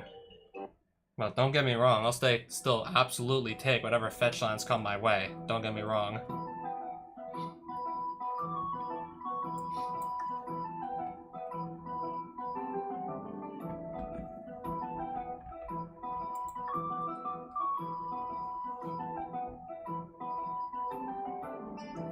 I've never seen this. Norn and Feldon, I don't believe I've ever seen this.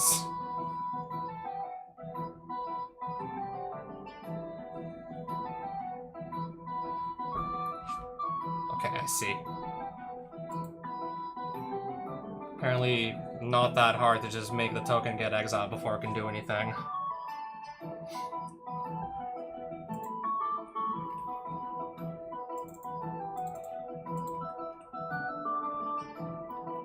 Preordained for only a measly 50 coins. You better believe I'm picking that up.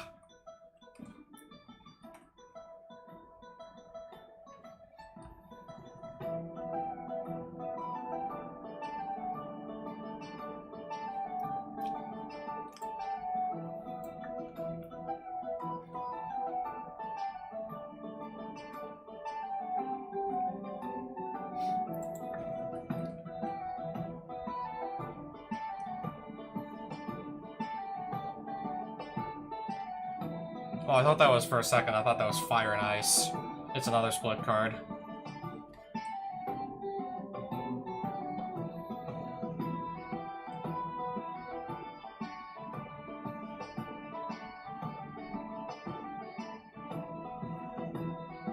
I have the money to spare, so I guess I'll just buy it.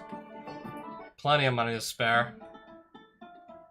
Especially once I go start selling more of my cards. I've just been winning like tons of cards. Is this the Red Castle? I already found the Red Castle, didn't I? Yeah. Blazing Peak. Oh, this is not the Red Castle. This is just like a big town. Oh, this is a town. A new kind of town. Like, this is like a big ass castle that has like a whole town inside. I guess we're gonna go see. We're gonna go see what's going on here. Choose one. Bathe in Dragonfire. Hordling Outburst. Sarkhan's Triumph. Yeah, we're gonna see what's going on here. What's the Arena? What's the Smith? I'm gonna see what these are.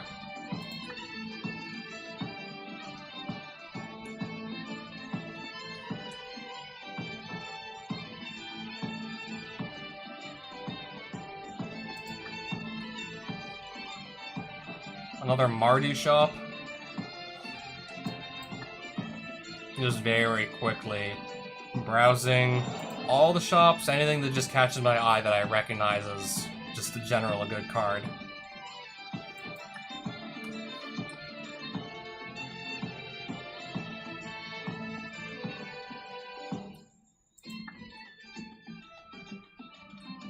So many cards are just not even giving a second thought here still. Oh right, I forgot there were Minotaur shops. Burn, baby, burn. Unholy Heat. Wait, doesn't Delirium. Normally it does 6 damage. Apparently this is like a nerf version for Magic Arena or something. I guess Wizard just realized, okay, this card is a little bit too good. We gotta nerf the Delirium mode on Holy Heat, so it only does 4 damage instead of 6 for 1 mana. We have to nerf Unholy Heat. This is the nerfed version. I feel like if I keep looking around hard enough, I can probably find the actual version we have in the physical card game. 2 damage normally, or 6 if you have Delirium. Reroll. Burn Baby Burn, so we got a bunch of, yeah, burn spells in here. Another reroll. Destroy a blue permanent or return an island to owner's hand. That could be nice. I guess that would be nice to counter blue decks, and only blue decks though. One more time. Lightning Javelin. So close yet so far to what I'm actually looking for. 4 damage to target creature or planeswalker. If that creature or planeswalker would die this turn, exile it instead. I'll take that, I suppose.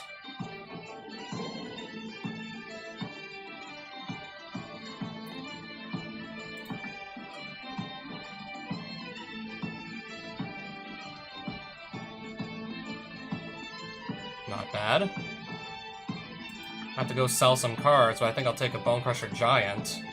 What are some of these other... Oh, what is this? Life. Adds 1 life.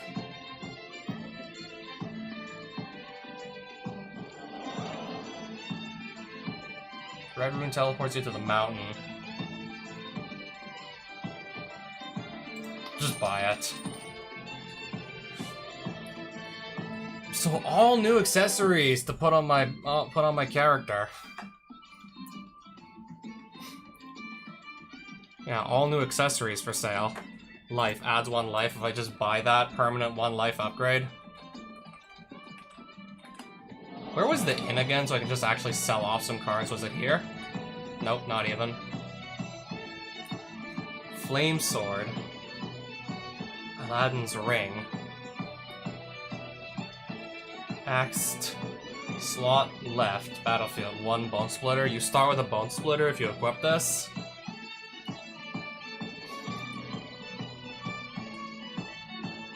Start with a Jeweled Amulet if you buy that and equip it.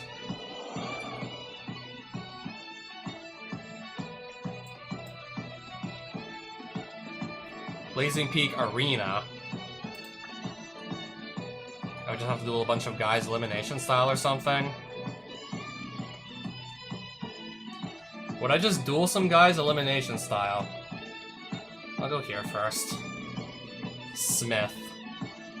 29,000 possible cards? What is this? Select filter. Rarity, common. 9,000 possible cards.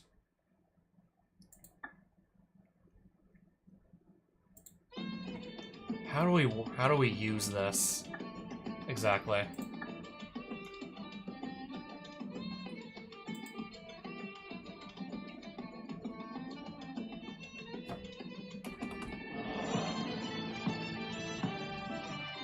How do we use the Smith? Do we just pick some criteria? So I'm gonna pick some red cards. Actually, I'm gonna pick... Oh, that would be both colors, right? Let's just pick, say... I feel like picking red, common, 0 to 2 mana value. And we're gonna look for...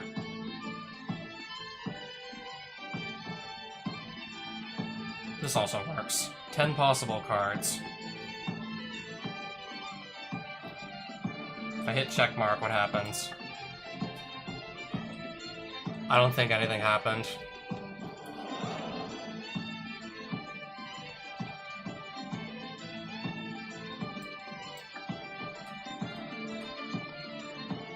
How do I actually use this?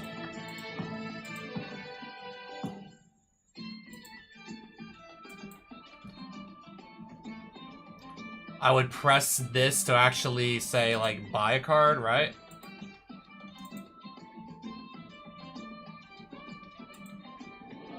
$200, 234 possible cards. If I click... I don't think I want to just spend 100 mana shards. If I'm gonna get a random card I'm probably never gonna use. If it can be like any card from Avacyn Restored, what if it's just some random bulk common that I've probably never even seen before?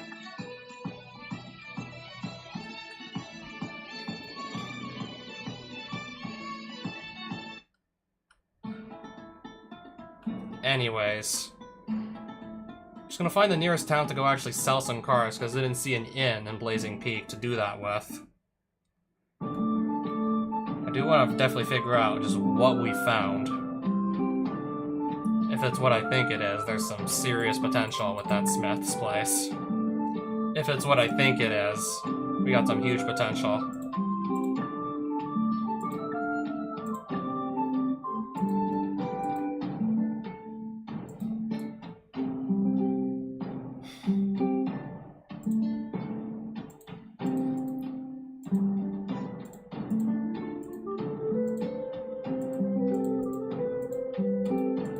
Destroy all white permanents. I thought I recognized Anarchy before. I think I'm gonna keep this if I know I'm going up against a mono white deck. Hard counter to something mono white.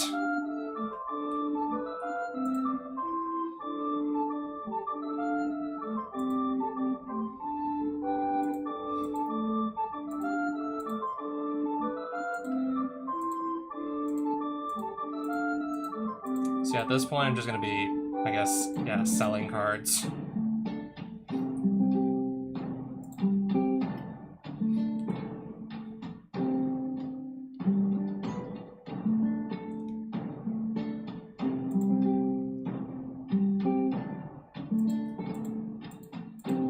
I'm not really playing Snow Shenanigans, so I'm just gonna sell the Blizzard Brawls. Yeah, 3 Blood Crypts. Holy crap. All your creatures have trample. I don't know, I still prefer playing Rancor. For the whole, like, everything gets trampled. I prefer Rancor still.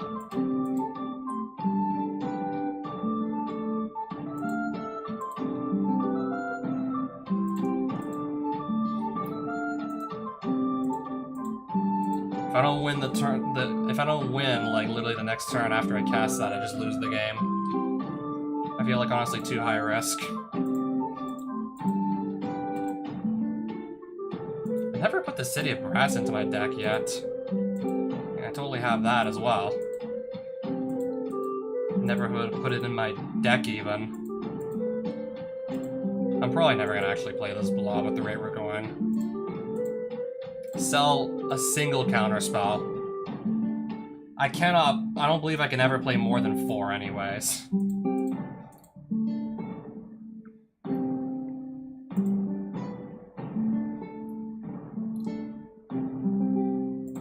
I'm gonna sell the fancy Planeswalker.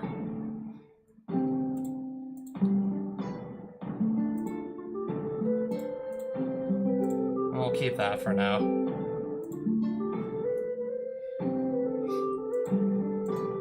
Something about Muscle Burst counting it as a Muscle Burst.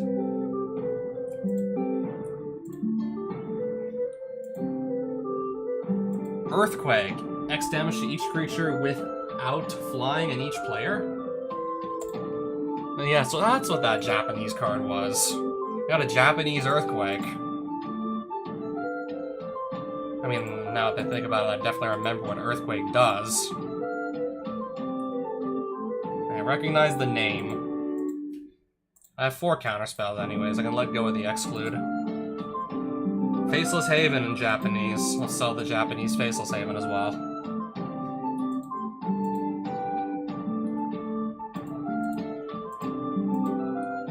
Fire Elemental. Don't know what I'm gonna do with Fire Elemental. Probably nothing.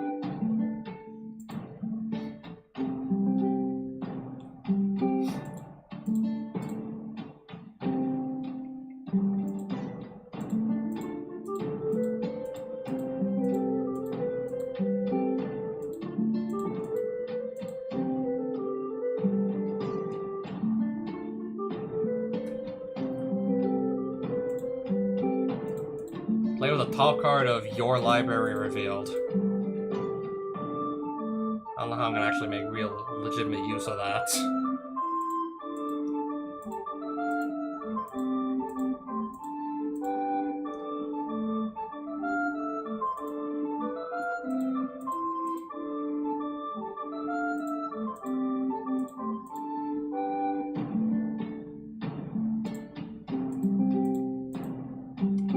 I'm done selling for now. So let's go back to the Smiths and see what exactly can I get from the Smiths place.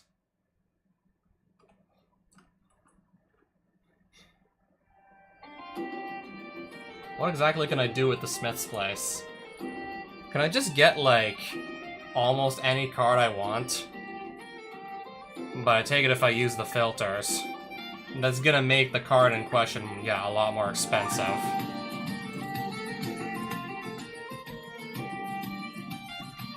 Yeah, if I do the filters, that's gonna make shit way more expensive. 4,687 coins.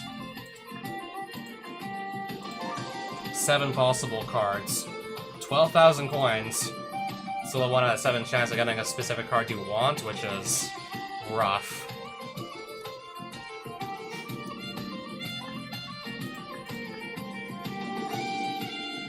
Absolutely rough when you think about it. The more expensive cards are going to run you even more money, unsurprisingly.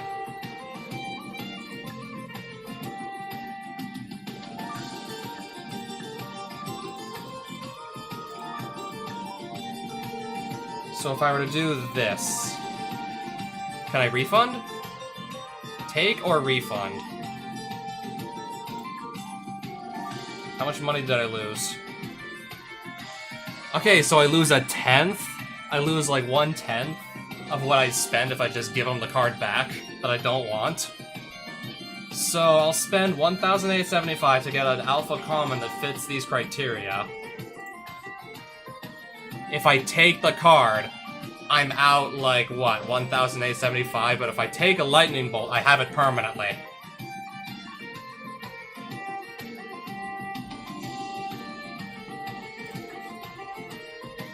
Red Elemental Blast. I don't think it's worth $1,875. 2 lightning bolts. I now have 2 lightning bolts. So... okay. I gotta remember where this is on the map now that I just figured out how to use the Smith's place. Yeah, if you know... yeah, Lightning Bolt was from Alpha. It's a red common. If you know the characteristics of the card, then you can just start basically, quote-unquote, playing the slots for it. Yeah, I just blew through, like, what? Almost 4,000 gold just for a pair of lightning bolts, but... I feel like ultimately in the end that's gonna be still worth it. Such a good card. I feel like that's ultimately worth the while. So I guess I have 1 extra life permanently. That's now permanent, isn't it?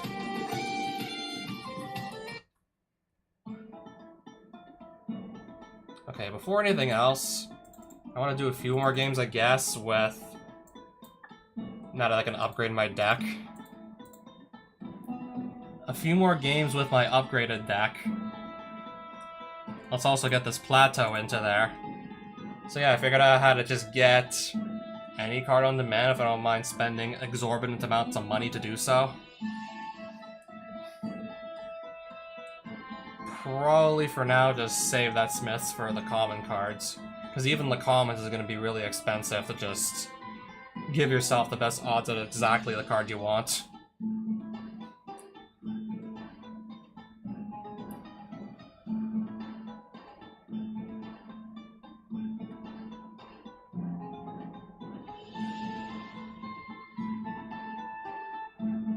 Yeah, 2 lightning bolts gonna go extremely hard.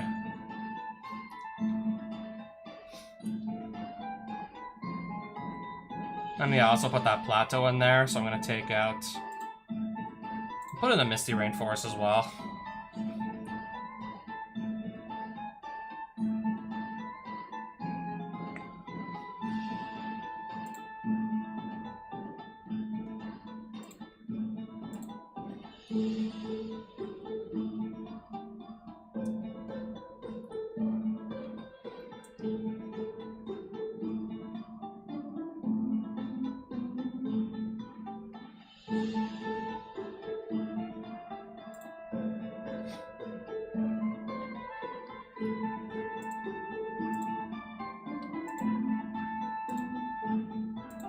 I'll go down to like 2 Path to Exile, a Source of Plowshares, 2 Lightning Bolts for some of the, yeah, for the removal.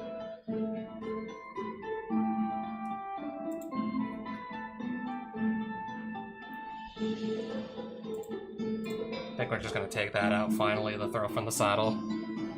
Replace it with some Lightning Bolts.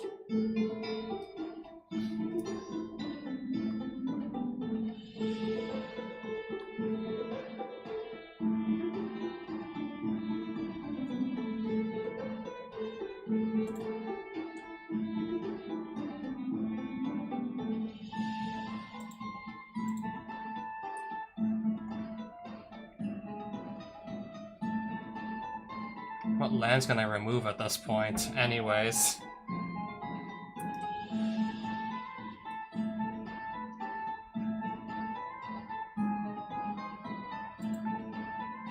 I think we're just gonna take out some of the slow lands. Should still be fine taking out some slow lands, right? Should be fine still.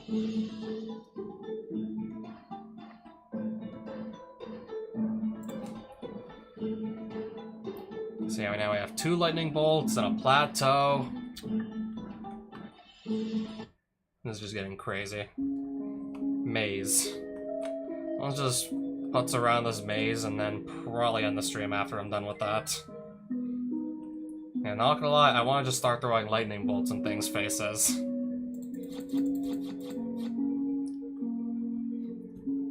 Orcish Bowmaster, wow.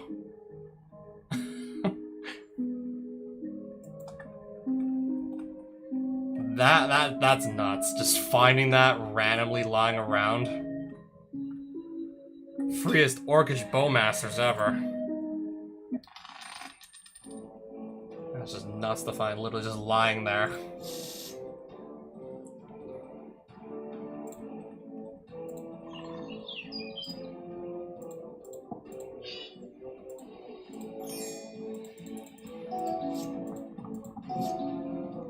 So we're gonna do, you know, play a land.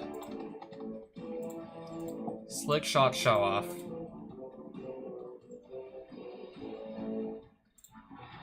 Mishra's Bauble.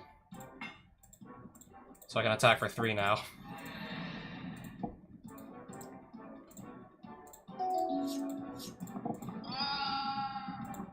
Lightning Strike. Okay, for 2 mana, do 3 damage to anything. Hey, there's my Plateau.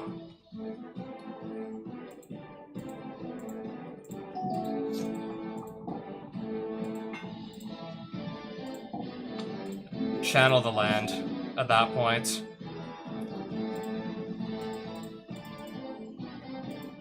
Attack him for 2 with the spirits I just made.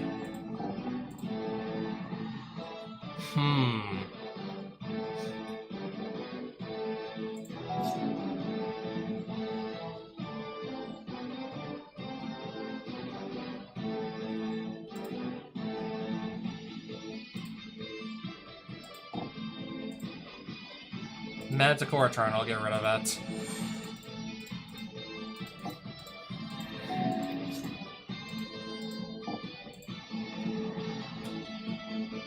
Okay, not another creature to sacrifice.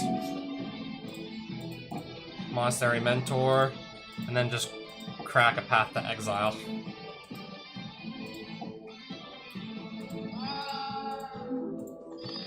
Okay, still get a Monk token, I understand, I still get a token.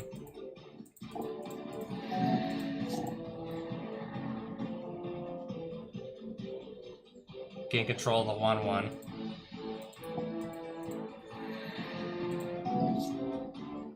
Do I even have anything to do with this? Apparently, no, I don't. Apparently, I don't have. At least not yet, anyways.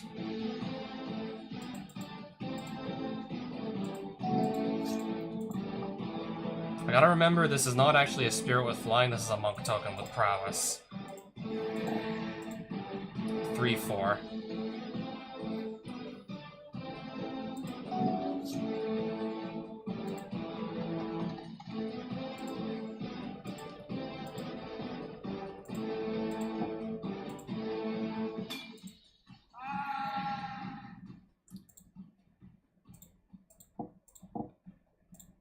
Doing that literally just so I can draw.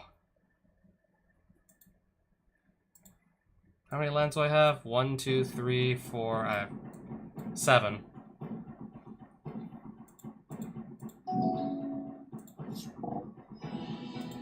Another Conquering Manticore.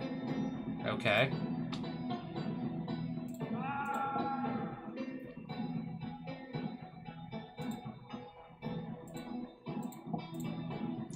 At this point, yeah, I just want to get another land out of my deck, so I'm less likely to draw it. The guy had a Lightning Strike to finish me off. I think I probably did, in fact, draw, like, too much land.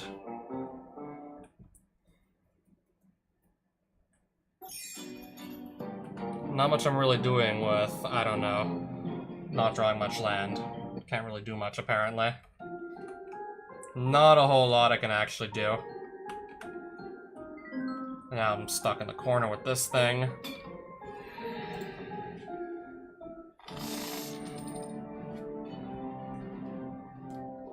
Now I might not have enough land, potentially. Mulligan. That's better.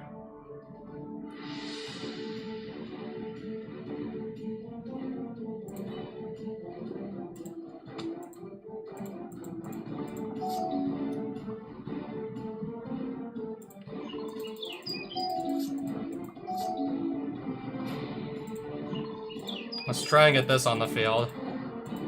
Lightning Strike.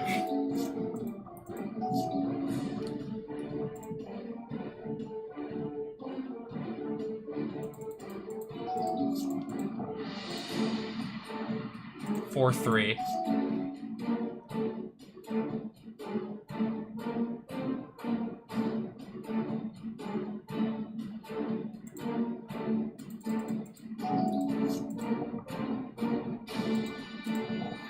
There's gonna be an even scarier Manticore coming down, right? That's just what I'm thinking. I'll do Source of Plowshares here, I guess. And then from here, apparently my options are still pretty limited. So I need to find more land. Or draw my cheaper cards. So that way my options are not so limited. Hexproof and Regeneration. Yeah, I want to do one more stream, basically. I do plan to be ending it sooner or later anyways. Flying.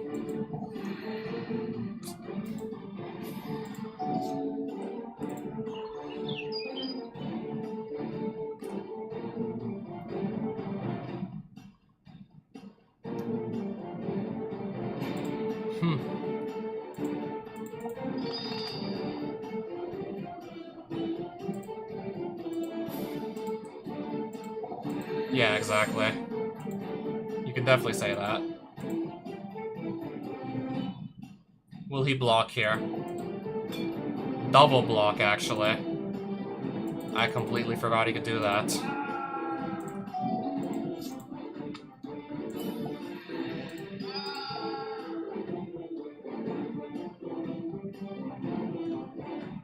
I think I can let this hit. I think.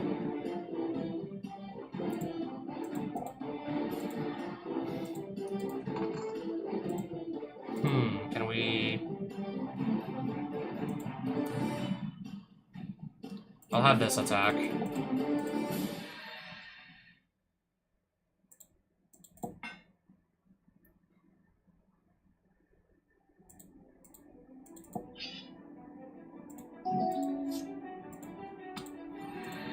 He has another lightning strike, right? I'm hoping he doesn't have another lightning strike, because then that just straight up kills me if he does. I cannot take another 3 to the face at this point.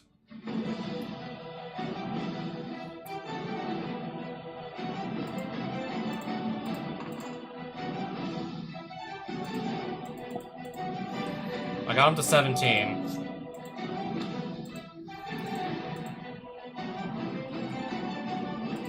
Okay, that's doing burn damage to my face. I'm at 1.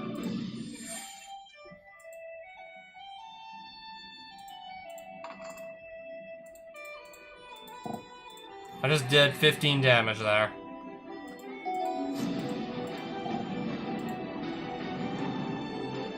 Of course it doesn't burn it. Of course it does direct damage, of course. So close. So close.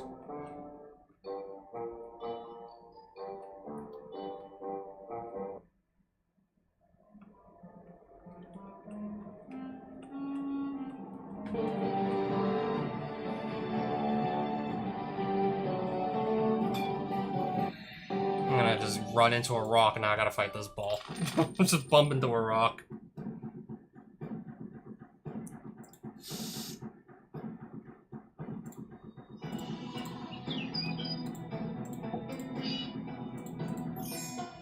Alright, my hand is literally just all lands, basically. I don't really think I thought this through.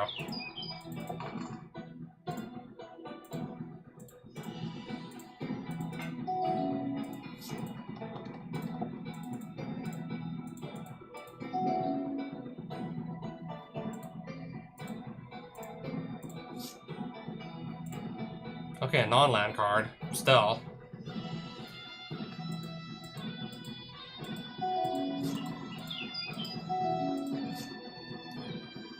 Okay, there we go.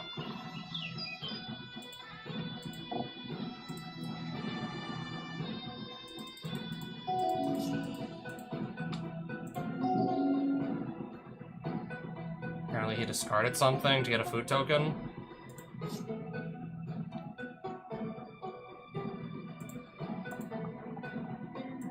I have enough lands.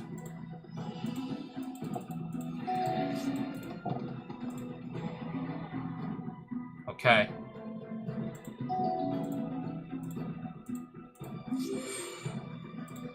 I would have liked to have had this literally the turn before, but I guess not.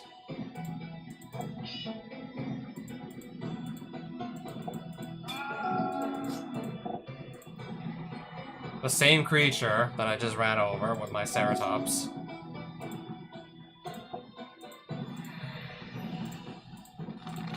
Another Surveil land.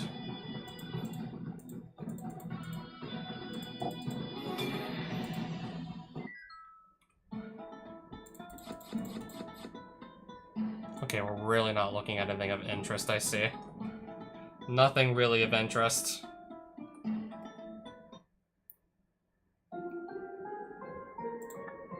Alright, so what's in this lava forge here?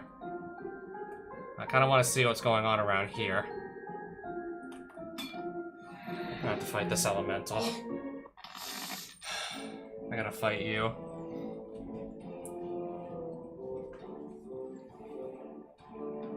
Okay, so you're telling me I don't want to. I probably shouldn't be playing too many creatures.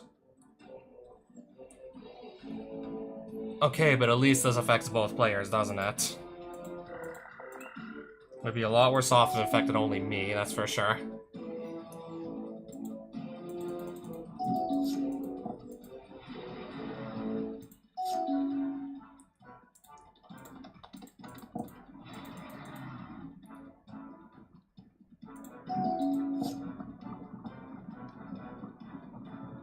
Okay. Elementals cost 1 less to play.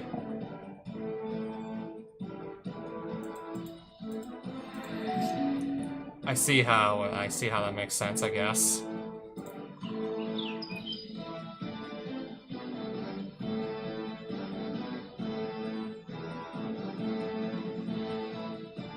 I'm gonna cast this thing because it's got 3 power, 3 toughness.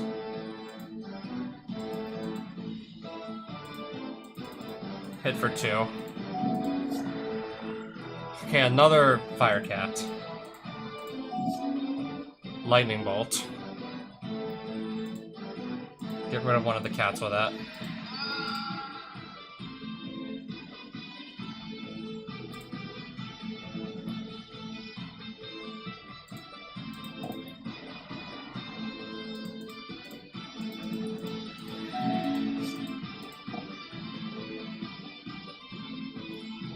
-1/-1 for each card in my hand.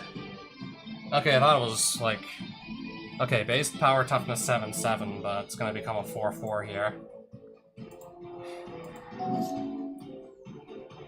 If I just keep a handful of cards, that's just gonna keep getting weaker and weaker, and it'll just fail get the 7-card hand, this thing just dies by itself.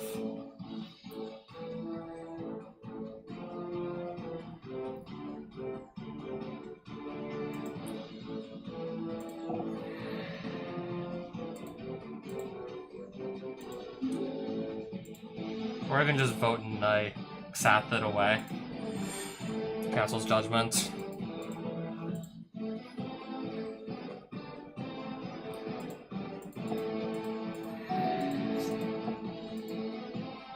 I'll take the damage here. 4/4 that can't block.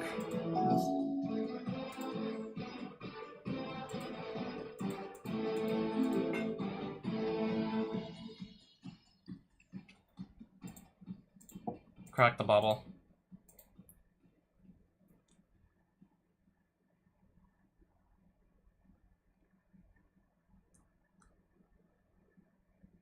What do I want to do here?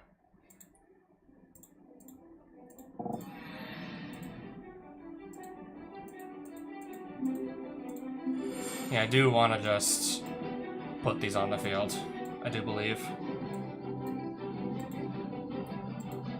Attack with the creatures that can definitely, for sure.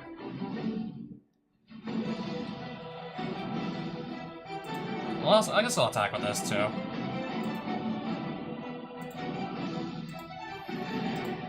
I become the Monarch. I'll start drawing extra cards now.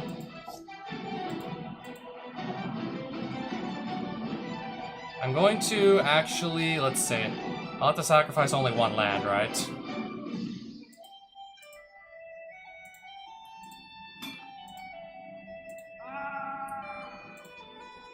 Yeah, select the land to sacrifice.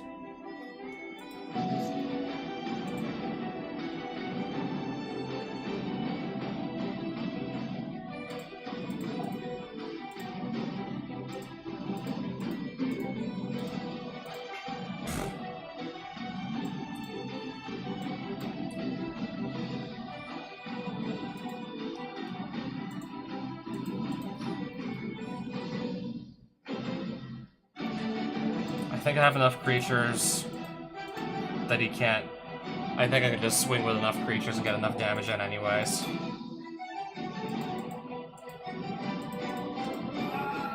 Yeah, at least 1 or 2 of the other random creatures on the ground should be able to squeeze in for 2 damage. 5 damage in the air. Shouldn't be anything he can really do about it at that point.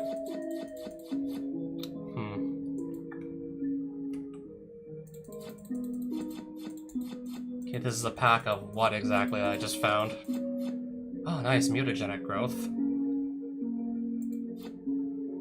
Comet Storm.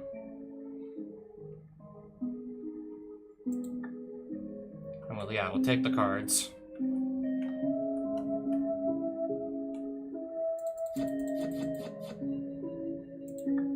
More loot.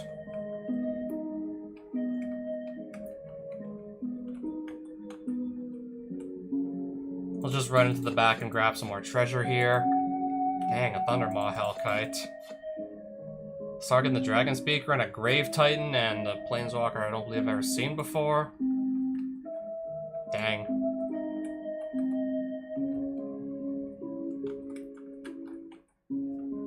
not gonna be able to leave this place without a fight, huh?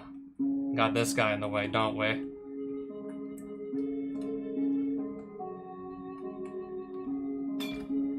I'm gonna go through the sand golem because I want to get that. Also, grab another treasure chest on the way out, so I'm gonna try and go through this guy here.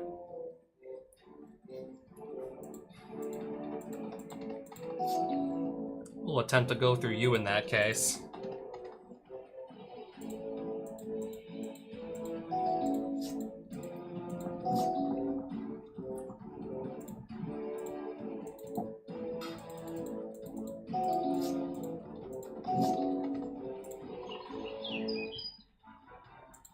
Attempt to attack here?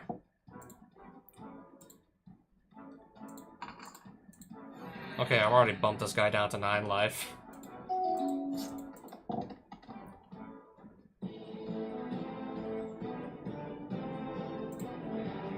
Source the plowshares.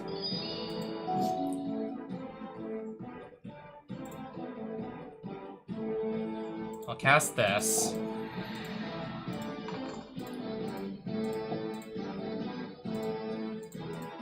Maybe if we need trample, we'll just give it trample.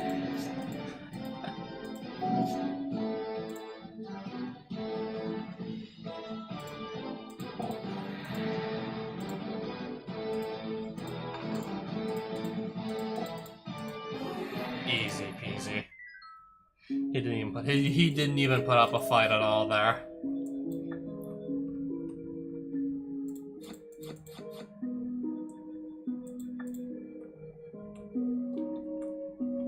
I'm just gonna leave with the loot that I just got. I'm just gonna leave with what I did get. I gotta fight this falcon on the way out. So yeah.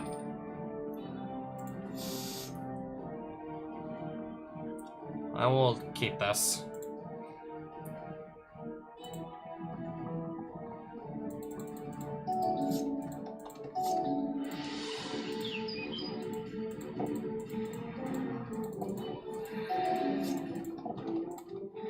Protection from red.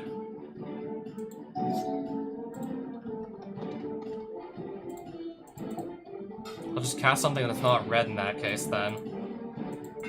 No point in attacking because this can just block it and no-sell it.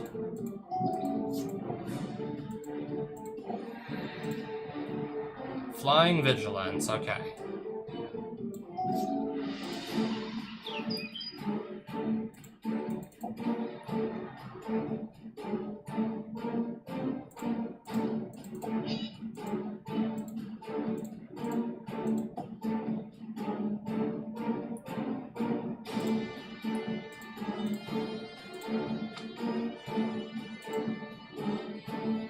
Let's just give this +1/+1.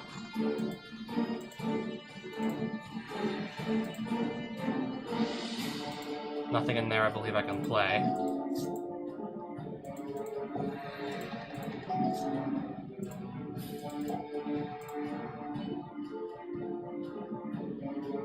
Put some counters here, I guess.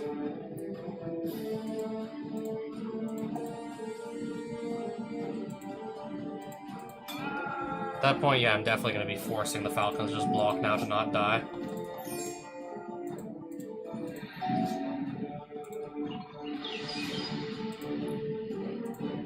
Pat the exile the thing with protection from red.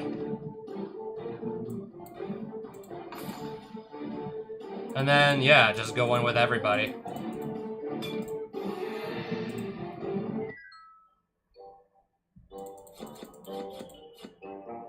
Nothing exciting. Granite Village.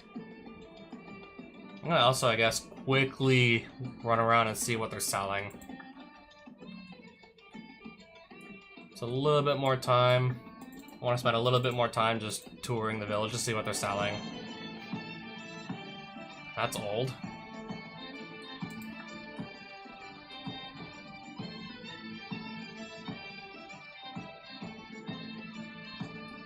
Okay, if I ever play a 4 or 5 color deck, this would actually go pretty hard. 3 damage for 2 mana is still decent enough, but I feel like it needs to be 4 or more for it to be exceptionally good for 2 mana.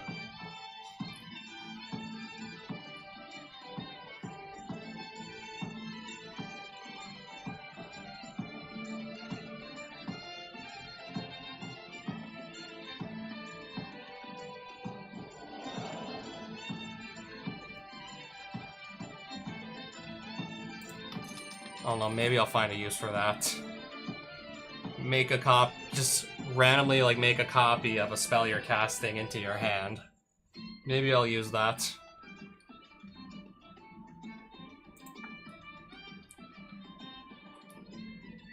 Goblins. Not really playing those. Giants. Modern Horizons 2 booster. I'm going to try my luck with it. I'm trying my luck with that. Okay, I'm not selling Orcish Bowmasters. If I do a 180 and play black, I'll absolutely want to have Bowmasters in my deck, especially against... especially since you typically want to be drawing cards in the first place. You usually want to draw cards to have the best chance of winning.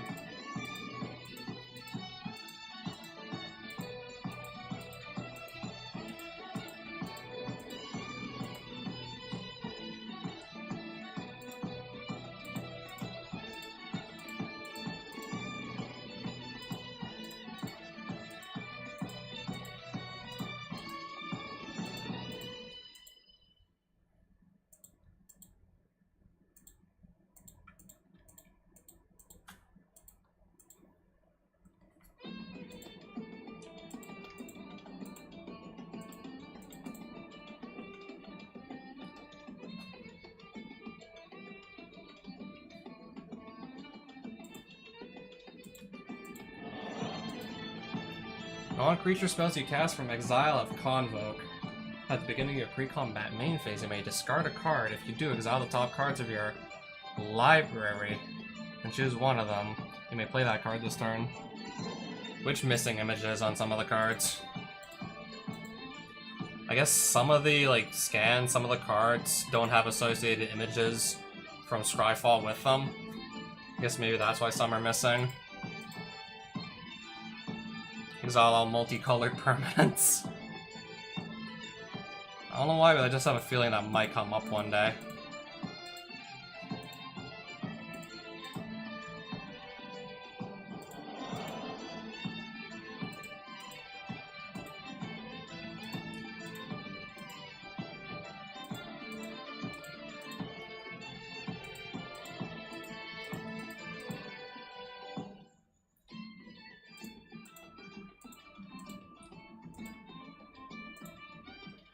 Alright, I already got like 3,700 more gold just by selling tons of random cards. Final Fantasy booster. I'll pick up a red booster pack and see what I get from that too. Another Legends booster. I don't think I'll try my luck with Legends again.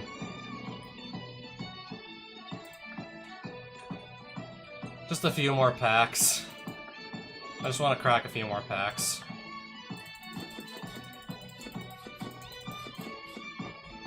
Quickly getting the commons out of the way.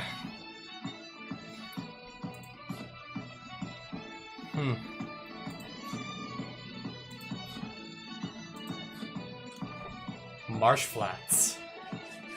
Wow. We did good. And in the period, yeah, we did good. That's a good pack.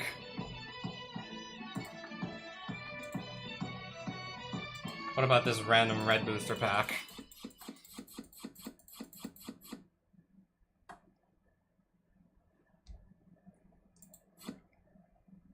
Real highlight is definitely going to be the rarer cards, surely.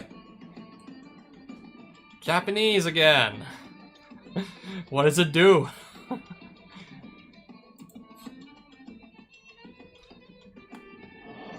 Okay, basically another land that can make 2 colors of mana and possibly come in untapped. What am I currently running? I guess I'll show you that also before I just end stream.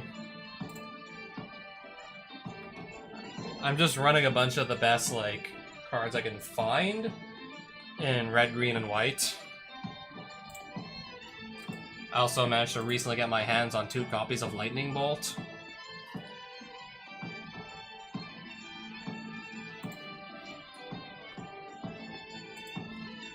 I have a third path to exile, I can maybe just put that back in.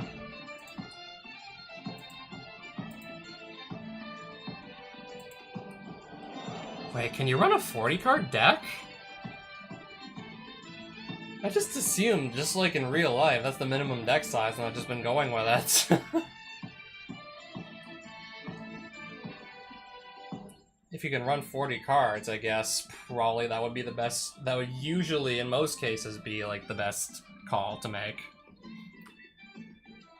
That would probably be the best thing to do in most cases, assuming, yeah, you can.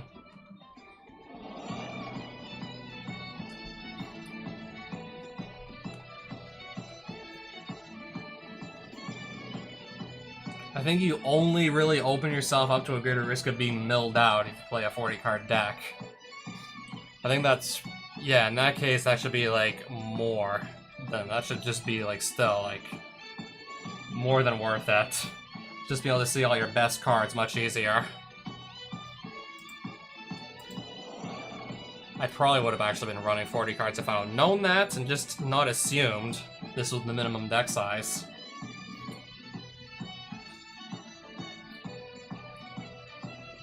I mean, I still have a ton of good cards, don't get me wrong. Also pulled another fetch land. Sure, it's a little off color, but still. Might want to put that in the deck somewhere regardless. Misty Rain? No. Yeah, Marsh Flats, fetch any planes. With that, I can grab, say... I can grab a Sacred Foundry, I can grab a Plateau, I can grab a Savannah with Marsh Flats. Marsh Flats could also say, let's just grab a Lush Portico if we want to surveil land.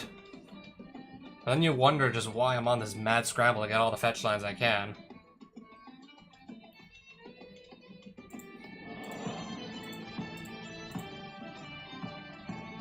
I think I'm just gonna put a Path to Exile in place of this.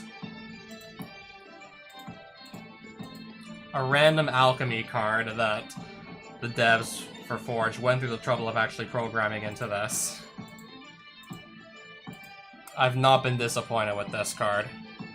It's not too uncommon just to, like, vomit a bunch of creatures on the field, and then next thing you know, you equip this, and the equipped creature's getting +8/+8 or something ridiculous like that for 2 mana to cast and 2 to equip.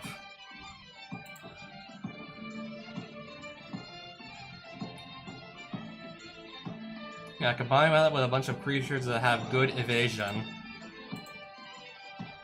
It shouldn't be too hard to actually have that 8 extra power actually just attack and go through unblock and connect with the opponent.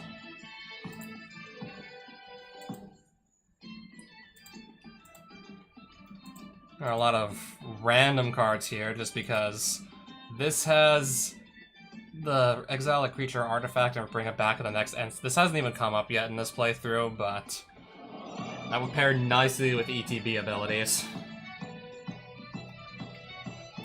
That would pair pretty nicely with Enters the Battlefield triggers. You could just get that again. Don't remember when I found Monastery Mentor, but yeah, I bought that pretty much immediately as soon as I saw it in the shop. Yeah, if this isn't dealt with within a few turns, like the monks that it just makes for free just gets out of hand quickly. The monks get super out of hand if this isn't dealt with immediately.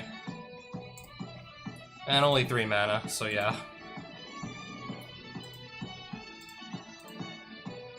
Two swords and a Batterskull. Put 2 +1/+1 counters on something every combat. 5/4 for 4 mana, can't be counter, protection from blue. And then Thron, the last troll. Yeah, all this is basically my curve toppers. We gotta put some really good cards here for the curve toppers. Yeah, if I'm spending 4 or 5 mana on something, I want to do something insane.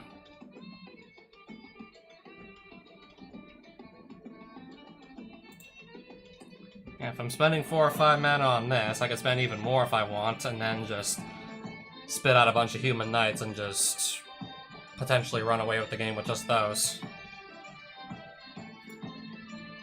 Wait, can you?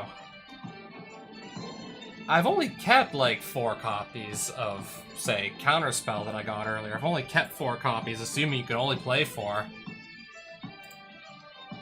That I also had no idea. I would have just not even sold off when my extra, like, 5th copy of Counterspell had I known. That's true, then I definitely wouldn't have sold off a Counterspell. I had 5 at one point, but I just sold an extra one, assuming, no, you can't play more than 4 of a card. I shouldn't need 5.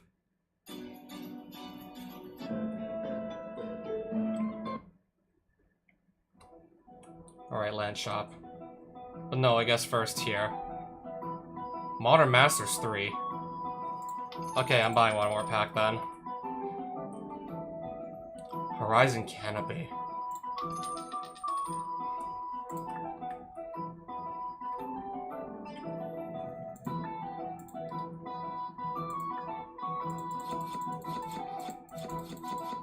Yeah, I'm seeing some more nice pickups here.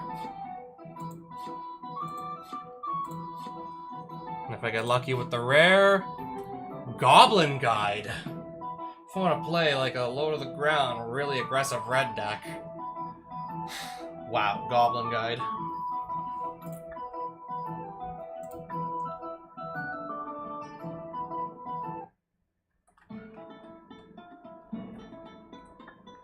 Yeah, another day, another day, more good cards just coming my way. So we're gonna save our game and then just go to sleep at this point because it's getting super late. So yeah, good night.